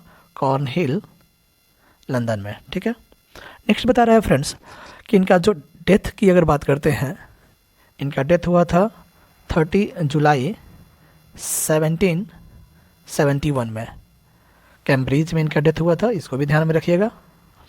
उम्र उस समय इनका 54 साल था और एक बीमारी है जिसका नाम है गाउट। ठीक है, गाउट की वजह से इनका डेथ हुआ था। ठीक है, अब चलते हैं क्वेश्चन की ओर। ठीक है, आइए। हाँ, एक चीज़ और थोड़ा सा आपको बता दें, जो एलजी है इसका पूरा नाम है elegy written in country churchyard. 1751 में पब्लिश होता है यह वर्क, इसको भी ध्यान में रखिएगा, इंपॉर्टेंट है क्योंकि यही एक वर्क है जो इसमें शामिल है। चलिए आगे बात करते हैं। क्वेश्चन नंबर 1 का कह रहा है कि Thomas Gray is a transitional poet. तो जहाँ भी आ जाए ट्रांजिशनल पोएट, संक्रमणकालीन कवि, तो वो है थॉमस ग्रे। ठीक है, which of the following poets belongs to the graveyard school of poetry, या चर्चयार्ड स्कूल ऑफ पोएट्री या ग्रेवयार्ड स्कूल ऑफ पोएट्री आ जाए तो वो है थॉमस ग्रे। ठीक है फ्रेंड्स, ध्यान रखिएगा, जहाँ भी चर्चयार्ड स्कूल ऑफ पोएट्री आ सकता है या ग्रेवयार्ड स्कूल ऑफ पोएट्री आ सकता है। नंबर 3 कह रहा है कि by nature grey was melancholy, स्वभाव से बड़ा दुखी व्यक्ति थे, मेलंकली व्यक्ति थे। कौन? Gray, Thomas Gray. Gray did not marry, उन्होंने शादी नहीं किया था।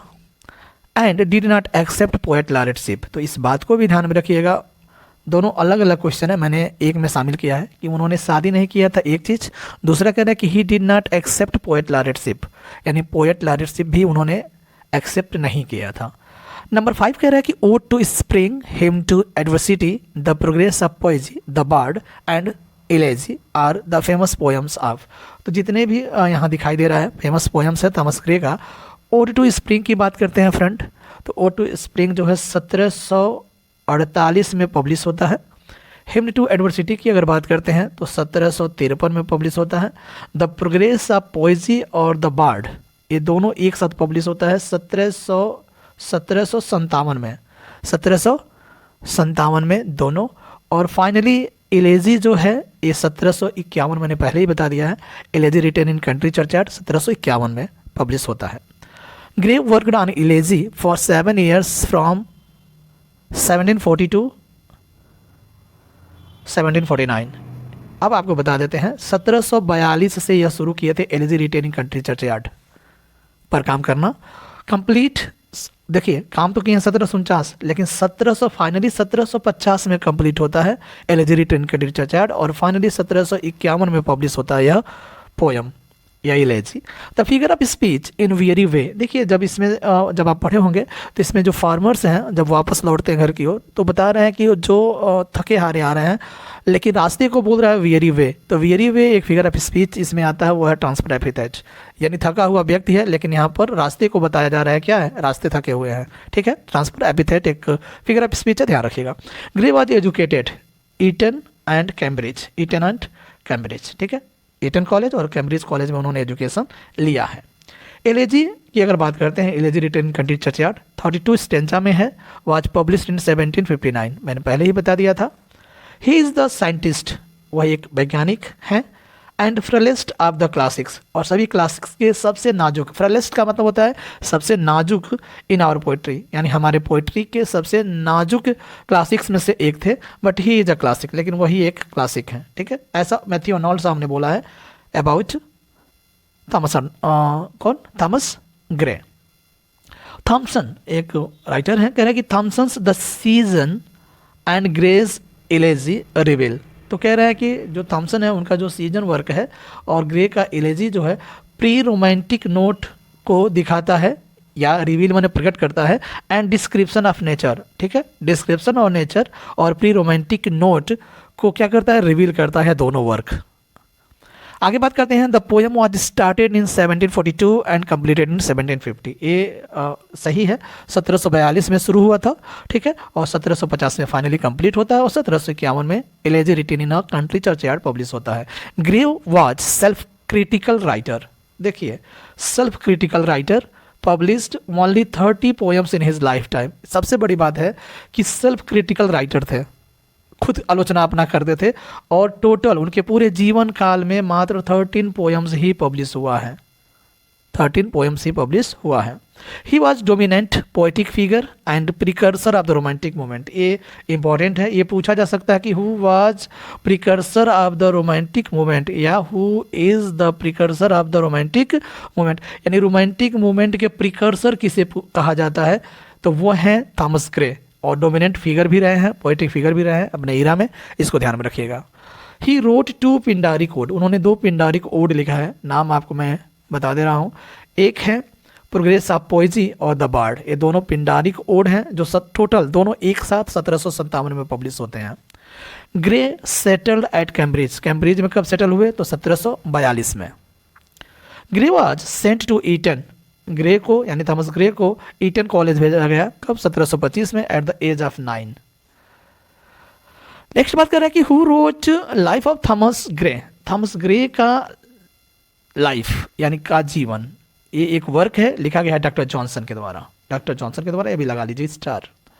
ग्रे डाइड एट 55 इन 1771, बरीड इन कंट्री चर्चयार्ड, तो कह रहा है कि 55, देखिए यहाँ 55 का दिखा, वहाँ 54 साल था ना, लगभग 54 साल होगा, यहाँ इसको कर लेते हैं 54 साल, यानी 54 साल की उम्र में, यानी 1771 में क्या कंट्री चर्चयार्ड, किसका था, तो सेंट गाइल्स चर्च का जो कंट्री चर्चयार्ड था एट स्टोक पोजेस में, वहाँ इन्हें दफनाया गया था। द ओरिजिनल टाइटल इज, तो आपको बताया था, stanza written in a country churchyard, stanza written in a country churchyard.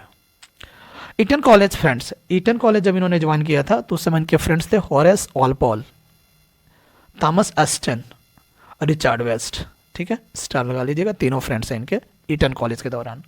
The elegy is the philosophical reflection on the melancholy drama of human life, कह रहा है कि जो मानव जीवन का मिलंकली ड्रामा पर जो रिफ्लेक्शन होता है वही फिलोसफिकल रिफ्लेक्शन होता है, वह एलेजी कहलाता है। It makes much clear then futility of man's effort, तो कह रहा है कि यह व्यक्ति के जो एफर्ट है, प्रयत्न है, उस पर क्या कर रहा है कि निरर्थकता क्लियर करता है, यानी साफ क्या, इट मेक्स मच क्लियर, बहुत ही साफ दिखाई देता है क्या, फ्यूटिलिटी मतलब होता है निरर्थकता, ठीक है, और कह रहे हैं कि जिसका कोई अर्थ ना हो, मैंस एफर्ट, तो ये लाइन भी आपको बता दें फ्रेंड्स, डॉक्टर जॉनसन के द्वारा बोला गया है। नेक्स्ट है the elegy owed its popularity entirely to the subject, कह रहे हैं कि जो एलेजी है ना वो अपने आप में बहुत ही संपूर्ण रूप से बहुत ही पॉपुलैरिटी पाया है, ठीक है, प्रसिद्धि पाया है, किसके वजह से, अपने विषय की वजह से, लेकिन लोग इसे और भी पसंद करते, लोग इसे और भी ज़्यादा पसंद करते यदि वह प्रोज में लिखा गया होता, किसमें, प्रोज में लिखा गया होता, तो लोग इसे और पसंद करते। ये डॉक्टर जॉन ग्रेगोरी के द्वारा बोला गया स्टेटमेंट है एलेजी रिटेन कंट्री चर्चयार्ड पर। और आज का आखिरी क्वेश्चन है फ्रेंड्स, द इनवाइटेबल आवर, आपको बता दें इसमें द इनवाइटेबल आवर जो है ये एक टर्म इसमें दिया हुआ है और उसका अर्थ होता है the hour of death. The inevitable hour का मतलब होता है द आवर ऑफ डेथ। ये रहा आज का कुछ important one liner based on elegy and Thomas Gray. Thank you for watching the video. मिलते हैं नेक्स्ट वीडियो में, बने रहिए with exemplar CH and finally share और लाइक करना मत भूलिएगा। हेलो फ्रेंड्स, नमस्कार, welcome back to exemplar CH। Friends, LT grade के तहत आज अल्फ्रेड लॉर्ड टेनिसन, उनके द्वारा लिखा गया 2 पोयम आपके समक्ष है। एक है यूलिसस और दूसरा है ब्रेक ब्रेक ब्रेक। ठीक है, दोनों पोयम LT ग्रेड में शामिल हैं। सबसे पहले टेनिसन के बारे में बात करते हैं फ्रेंड्स। एक तो रिप्रेजेंटेटिव पोएट और विक्टोरियन पोएट माने जाते हैं। एक चीज़ कह रहा है कि 6 अगस्त 1809 में इनका जन्म होता है सोमर्सबाई, लिंकनशायर, इंग्लैंड में। ठीक है, जबकि 6 अक्टूबर 1892 में इनका डेथ हो जाता है 83 साल की उम्र में। कितना?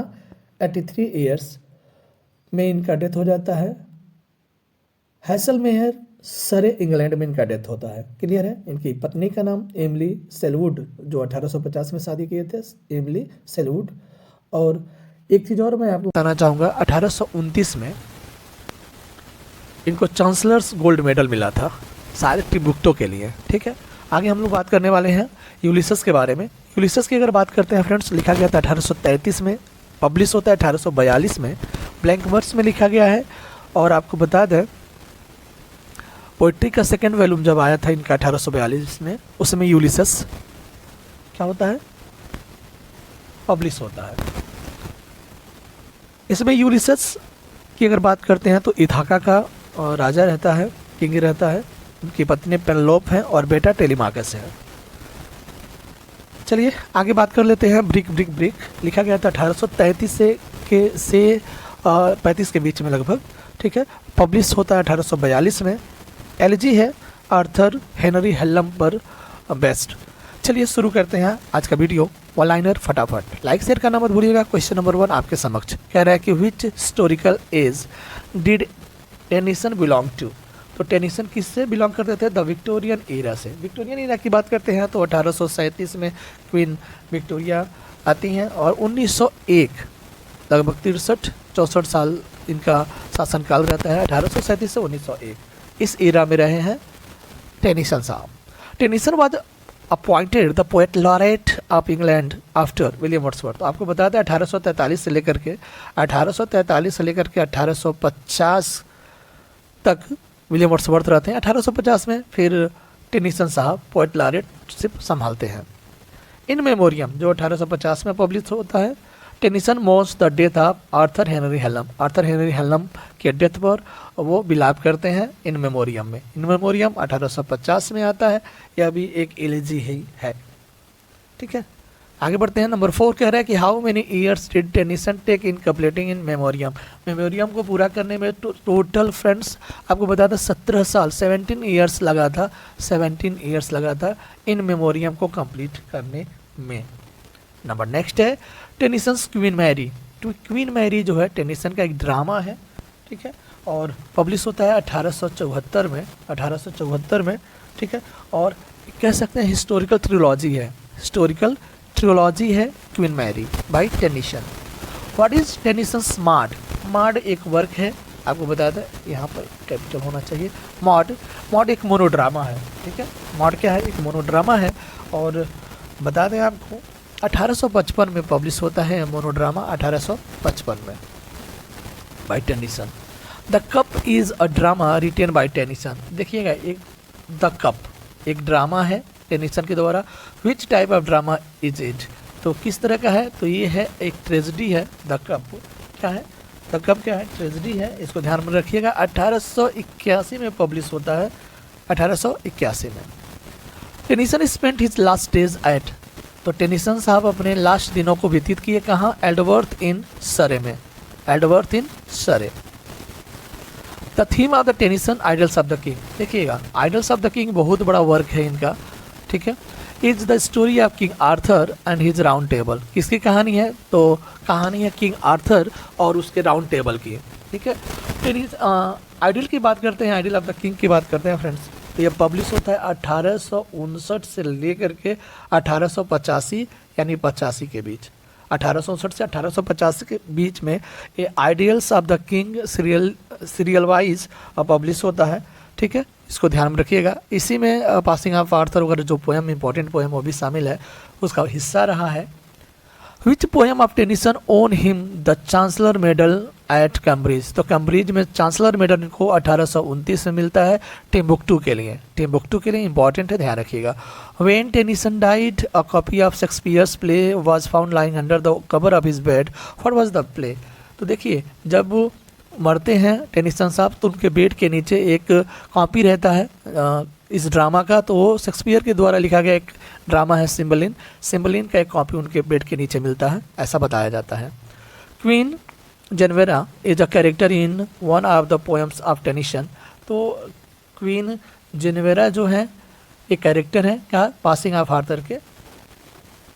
पासिंग ऑफ आर्थर की बात करते हैं तो 1870 में पब्लिश होता है। मैंने पहले ही बता दिया था आइडियल्स ऑफ द किंग का एक हिस्सा है, ठीक है, यह पोएम ध्यान रखिएगा। Passing of Arthur, Queen जेनवेरा।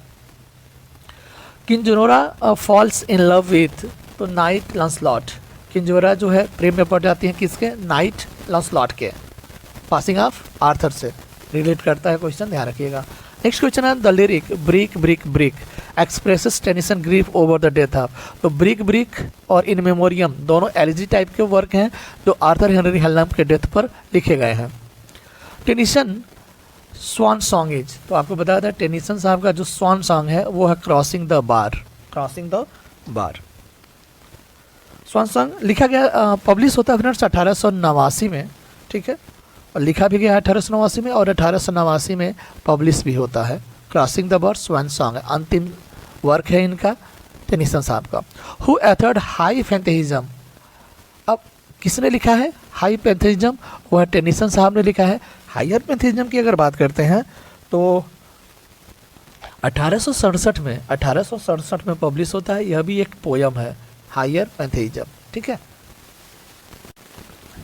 चलिए नेक्स्ट बात करते हैं फ्रेंड्स, 18 की बात करते हैं। Tennyson has written a poem on the tomb of a Mughal emperor, Mughal emperor के टॉम्ब पर उन्होंने एक वर्क लिखा था। वो कौन मुगल एम्परर थे, वह थे अकबर, ठीक है, अकबर और ड्रीम करके उनका एक वर्क है। नेक्स्ट क्वेश्चन है Tennyson has written a poem on a city of India, city of India यानी इंडिया की सिटी पर भी एक उन्होंने पोएम लिखा था। उस सिटी का नाम है लखनऊ और टाइटल था the defence of Lucknow. The defence of Lucknow 1857 की क्रांति के आसपास में यह लिखा गया था, जो सिपोही क्रांति हुई थी, ठीक है। पब्लिश होता है 1879 में यानी 1879 में यह पब्लिश होता है the defence of Lucknow by Tennyson. The only night of the round table who remains alive after the passing of Arthur, passing of Arthur के मरने के बाद, सॉरी हाँ, कौन बचा था, कौन सा ऐसा नाइट था, कौन सा ऐसा योद्धा था जो बचा था राउंड टेबल का, तो वो है बेडीवर, बेडीवर था। नेक्स्ट क्वेश्चन है कि Tennyson generally portrays women as, तो महिलाओं को जनरली ये चित्रित करते हैं जेंटल एंड रिफाइंड, सज्जन और पवित्र। फॉर मेन में कम एंड मेन में go but I go for ever, बहुत सारे लोग आते हैं, बहुत सारे लोग जा सकते हैं, लेकिन मैं जाऊंगा तो हमेशा के नहीं जाऊंगा, ऐसा बोलते हैं। ये लिया गया लाइन द ब्रुक से, ये लाइन बड़ा इंपॉर्टेंट है इसलिए मैंने इसको रखा है। द ब्रुक की अगर बात करते हैं पोयम है 1855 में पब्लिश होता है। नेक्स्ट है किंग कोपेटुआ इज अ कैरेक्टर, तो आपको बताया था किंग कोपेटुआ जो है एक कैरेक्टर है द बेगर मेड का, द बेगर मेड का आपको बताया था। यह एक लिरिकल पोयम है, क्या है, एक लिरिकल पोयम है, उसका यह कैरेक्टर है और यह लिरिकल पोयम 1842 में ही पब्लिश होता है।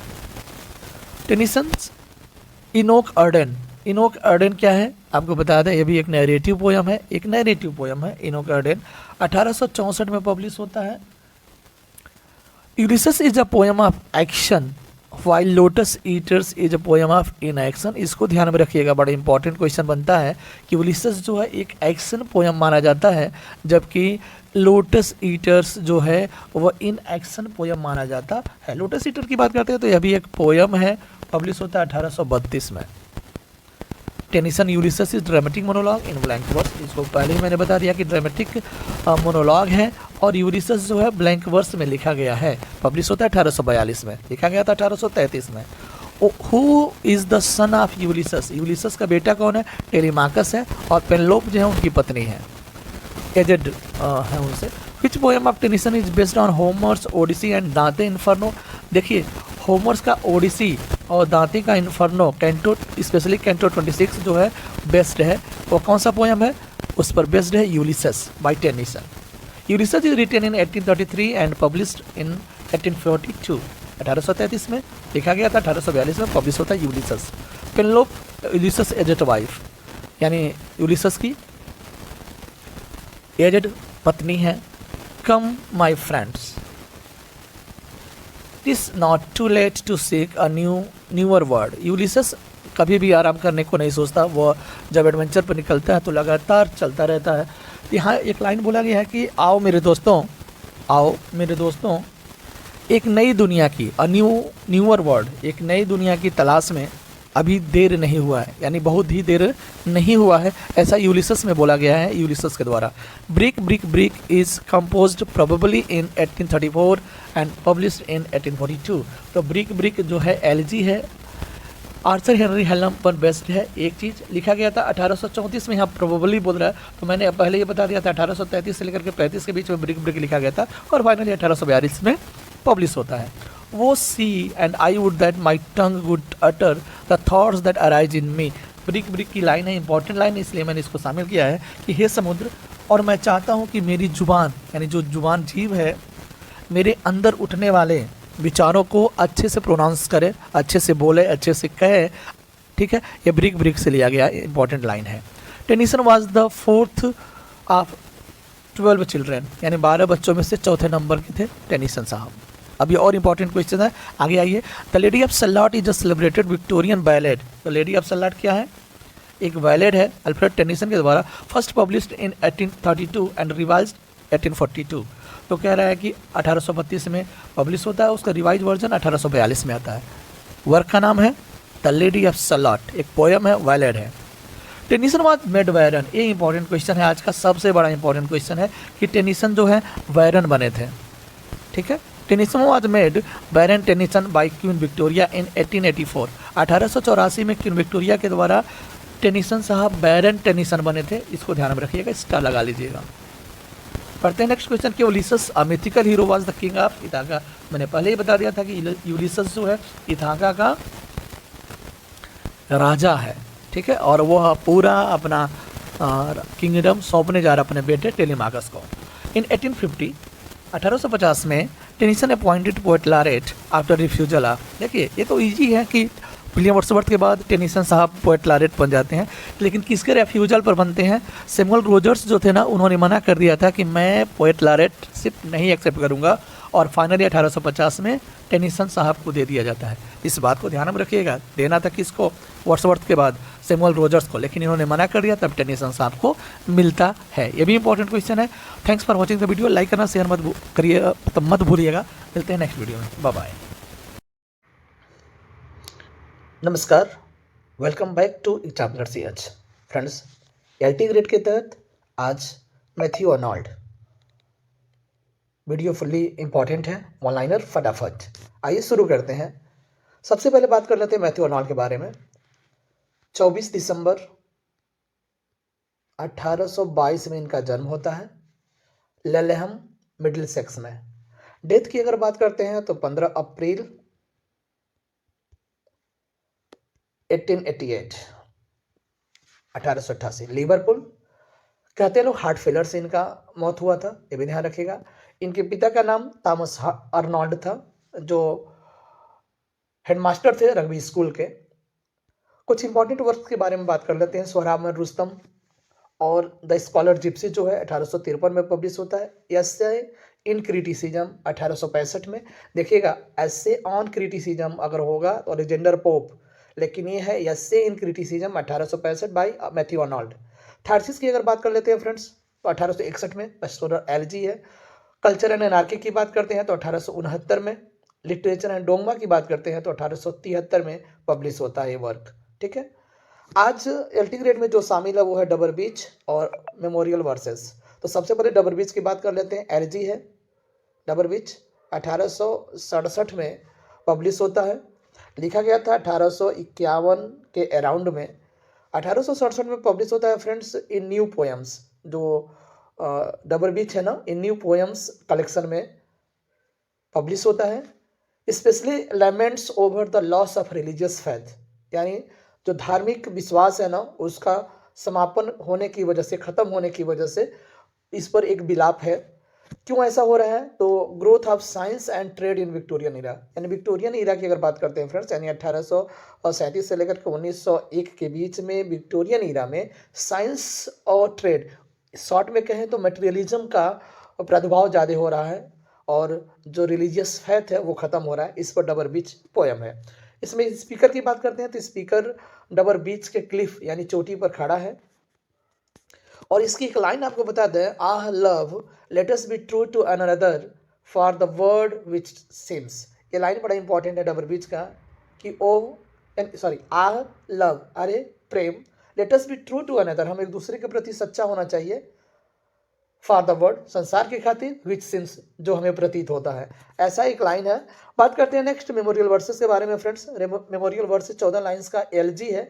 एलजी वो भी है वर्ड्सवर्थ के डेथ पर 1850 में लिखा गया, पब्लिश भी होता है 1850 में।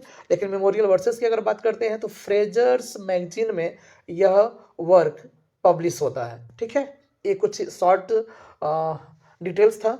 चलिए बढ़ते हैं क्वेश्चन नंबर 1 की ओर। क्वेश्चन नंबर 1 कह रहा है फ्रेंड कि Matthew Arnold started his career as, तो उन्होंने अपना कैरियर शुरू किया था इंस्पेक्टर ऑफ स्कूल्स, यानी इंस्पेक्टर ऑफ स्कूल्स के रूप में उन्होंने अपना कैरियर शुरू किया था। नंबर नेक्स्ट है कि hearing of the death of Arnold in an accident a certain critic remark, एक निश्चित कोई क्रिटिक था जो रिमार्क किया था, जैसे उन्होंने एक्सीडेंट के बारे में सुना था, यानी उनके डेथ के बारे में सुना था। और क्या बोला गया था? There goes our last Greek, ये लाइन बोला गया था कि हमारा जो अंतिम ग्रीक था वह भी चला गया, हमारा जो अंतिम ग्रीक था वह भी चला गया, यह कमेंट किया गया है उनके डेथ पर। Matthew Arnold rose to the position of chairmanship of poetry at, तो कहाँ चेयरमैनशिप ऑफ पोएट्री, यानी पोएट्री के चेयरमैन रहे हैं, कहाँ? तो ऑक्सफोर्ड यूनिवर्सिटी में, position of chairmanship of poetry, Oxford university. Arnold won a prize at Rugby school for his poem Alaric at Rome की अगर बात करते हैं फ्रेंड, तो आपको बता दें कि यह लिखा गया था 1840 में, पब्लिश भी होता है 1840 में। यानी कब की बात है? 1840 में लिखा गया था अलारिक एट रोम। इसके लिए रग्बी स्कूल से इन्होंने प्राइज भी जीता था, यानी प्राइज पोयम कह सकते हैं यहाँ। नंबर 5 की बात कर रहे हैं कि according to Arnold who is next to Shakespeare and Milton, यानी शेक्सपियर और मिल्टन के नेक्स्ट अगर देखा जाए तो कौन है? वह है वर्ड्सवर्थ। वर्ड्सवर्थ को शेक्सपियर और मिल्टन के पास रखते हैं Matthew Arnold. Arnold defined poetry thus, poetry is a criticism of life, तो ये लाइन ध्यान रखिएगा, poetry is criticism of life. Poetry का डिफिनीशन दिया गया मैथ्यू अर्नोल्ड के लिए, लेकिन सबसे मैथ्यू अर्नोल्ड के लिए नहीं, मैथ्यू अर्नोल्ड के द्वारा, लेकिन कहाँ यह पब्लिश होता है? तो आपको बता दें ऐसे on the study of poetry में यह डेफिनेशन दिखाई देगा आपको, ऐसे on the study of poetry. Done.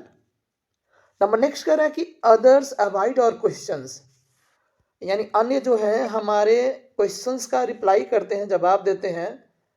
दाऊ आर्टफुली, आप स्वतंत्र हो, वी आस्क एंड आस्क, हम पूछते रहते हैं। यह लाइन है अर्नोल्ड के द्वारा। इसमें दाऊ शब्द किसको रेफर किया गया है? तो वह है दाऊ बोले तो शेक्सपियर को बोला गया है, इसलिए इंपॉर्टेंट हो जाता है यहाँ। नेक्स्ट क्वेश्चन है कि truth sits upon the lips of dying man.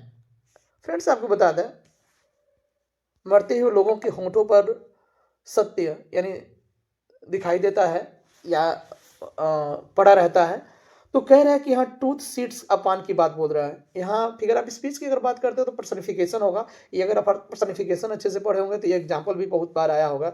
Truth sits upon the lips of dying man, ठीक है। In which poem does this line occurs, ये लाइन कहाँ लिया गया है? देखिएगा, स्टार लगा लीजिएगा, Sohrab and Rustam, Sohrab and Rustam से यह लाइन। सोहराब और रुस्तम की अगर बात करते हैं फ्रेंड्स तो 1853 में यह पब्लिश होता है, ठीक है। फिरदौसी से लिया गया है सोहराब एंड रुस्तम, बाप बेटे की कहानी है। Arnold's culture and anarchy deals with the subject of theology, तो क्या है? कल्चर एंड एनार्की का जो थीम है ना वो थियोलॉजी है, ठीक है, थियोलॉजी है। Matthew Arnold's Thyrsis is an elegy on the death of Arthur Henry Clough. Arthur Henry Clough के डेथ पर उन्होंने एलिजी लिखा था। एलिजी का नाम है थायरसिस। थायरसिस की अगर बात करते हैं तो 1861 में लिखा गया था। और आपको बता दें पेस्टोरल एलिजी है, पेस्टोरल एलिजी है। नंबर नेक्स्ट बात करते हैं the basic theme of Arnold's literature and dogma is. तो देखिए जैसे कल्चर एंड एनार्की हुआ या लिटरेचर एंड डोगमा हुआ, ठीक है, वो भी थियोलॉजी और रिलीजन पे है, यानी धर्म से संबंधित बातें उसमें बताई गई हैं। आर्नोल्ड का literature and dogma, literature and dogma की बात करते हैं तो 1873 में पब्लिश होता है। नंबर नेक्स्ट है Philistines in culture and anarchy stands for. तो फिलिस्तीन की अगर बात आ जाए तो इंग्लिश मिडिल क्लास के लोगों को फिलिस्तीन बोला गया है कल्चर एंड एनार्की में।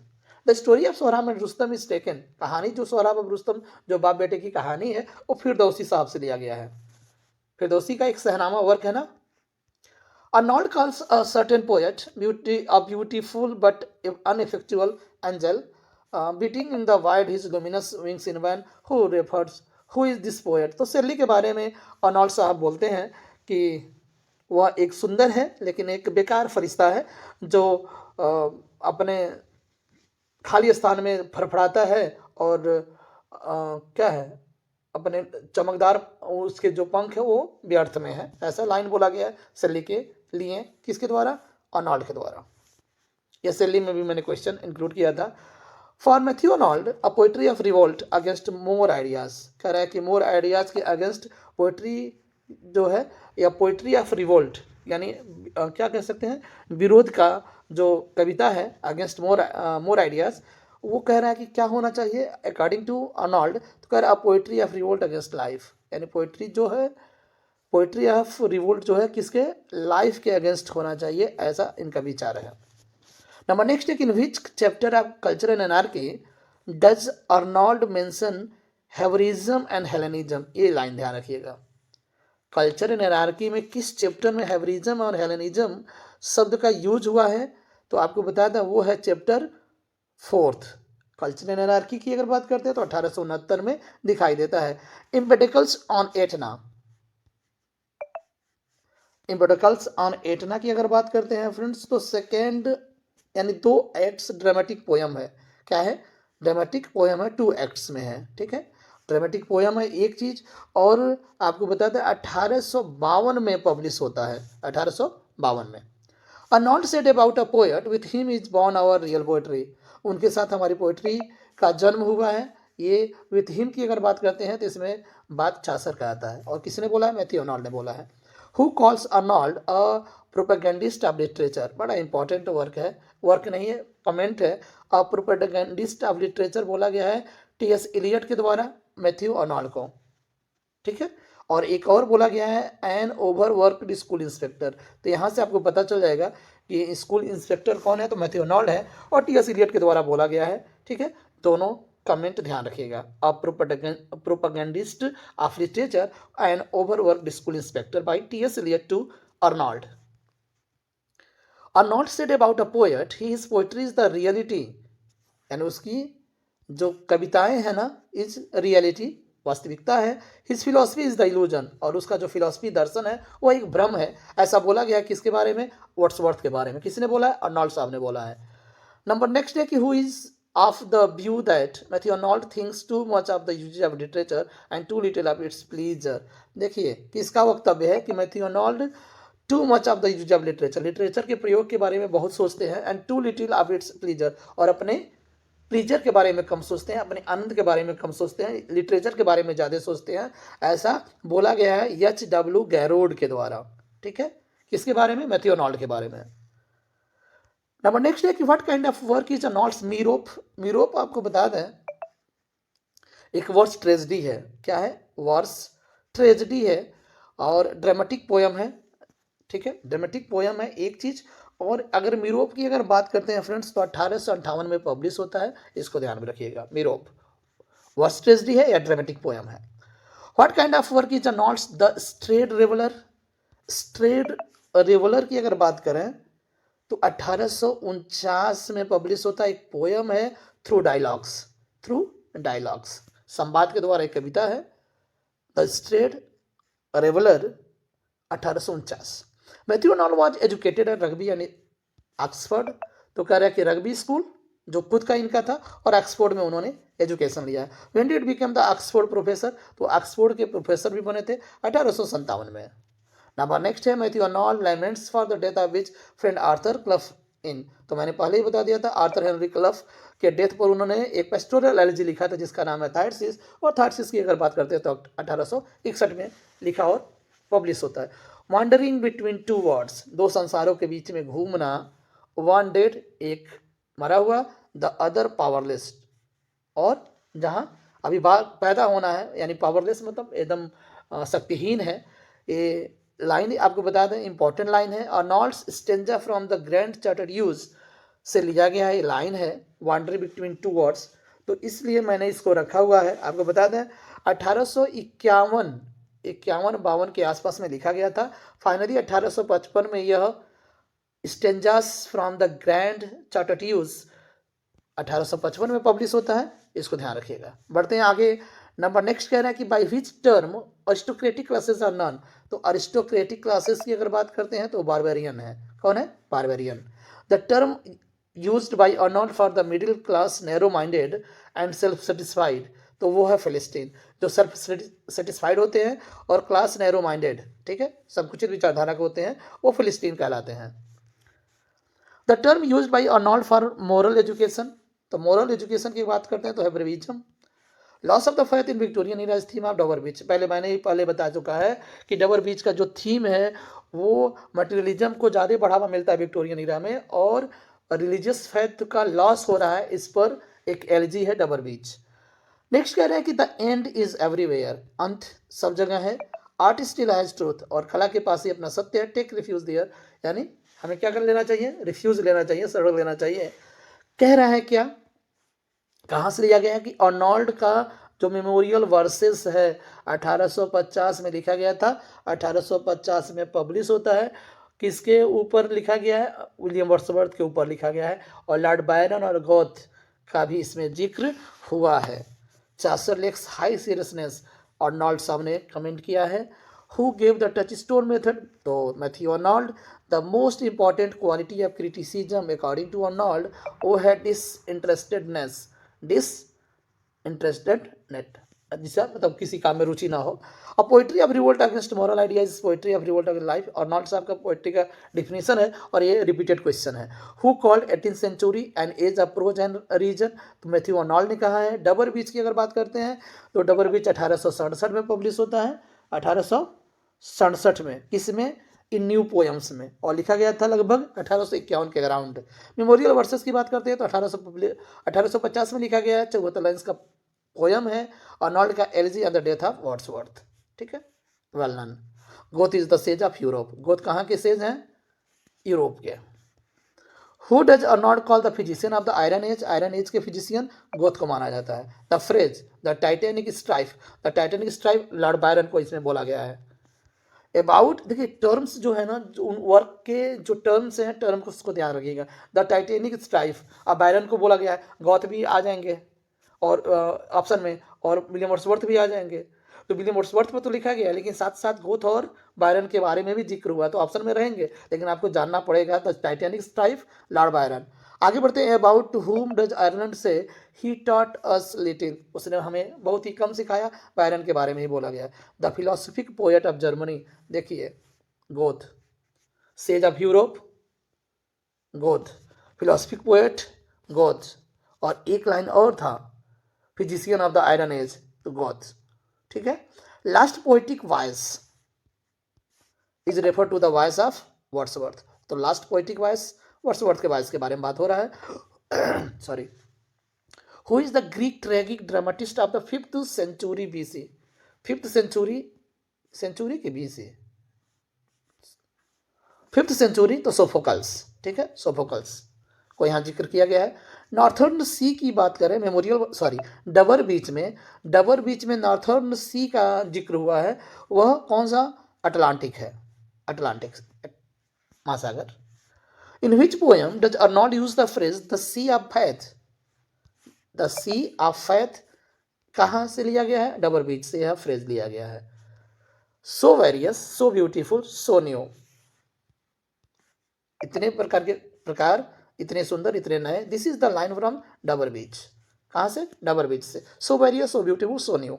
और आज का आखिरी क्वेश्चन, और now uses the phrase the cloud of mortal destiny. The name of the poem is Memorial Verses. Memorial Verses 1850. Done. Thanks for watching the video. Like share करना मत भूलिएगा। Bye bye, take care.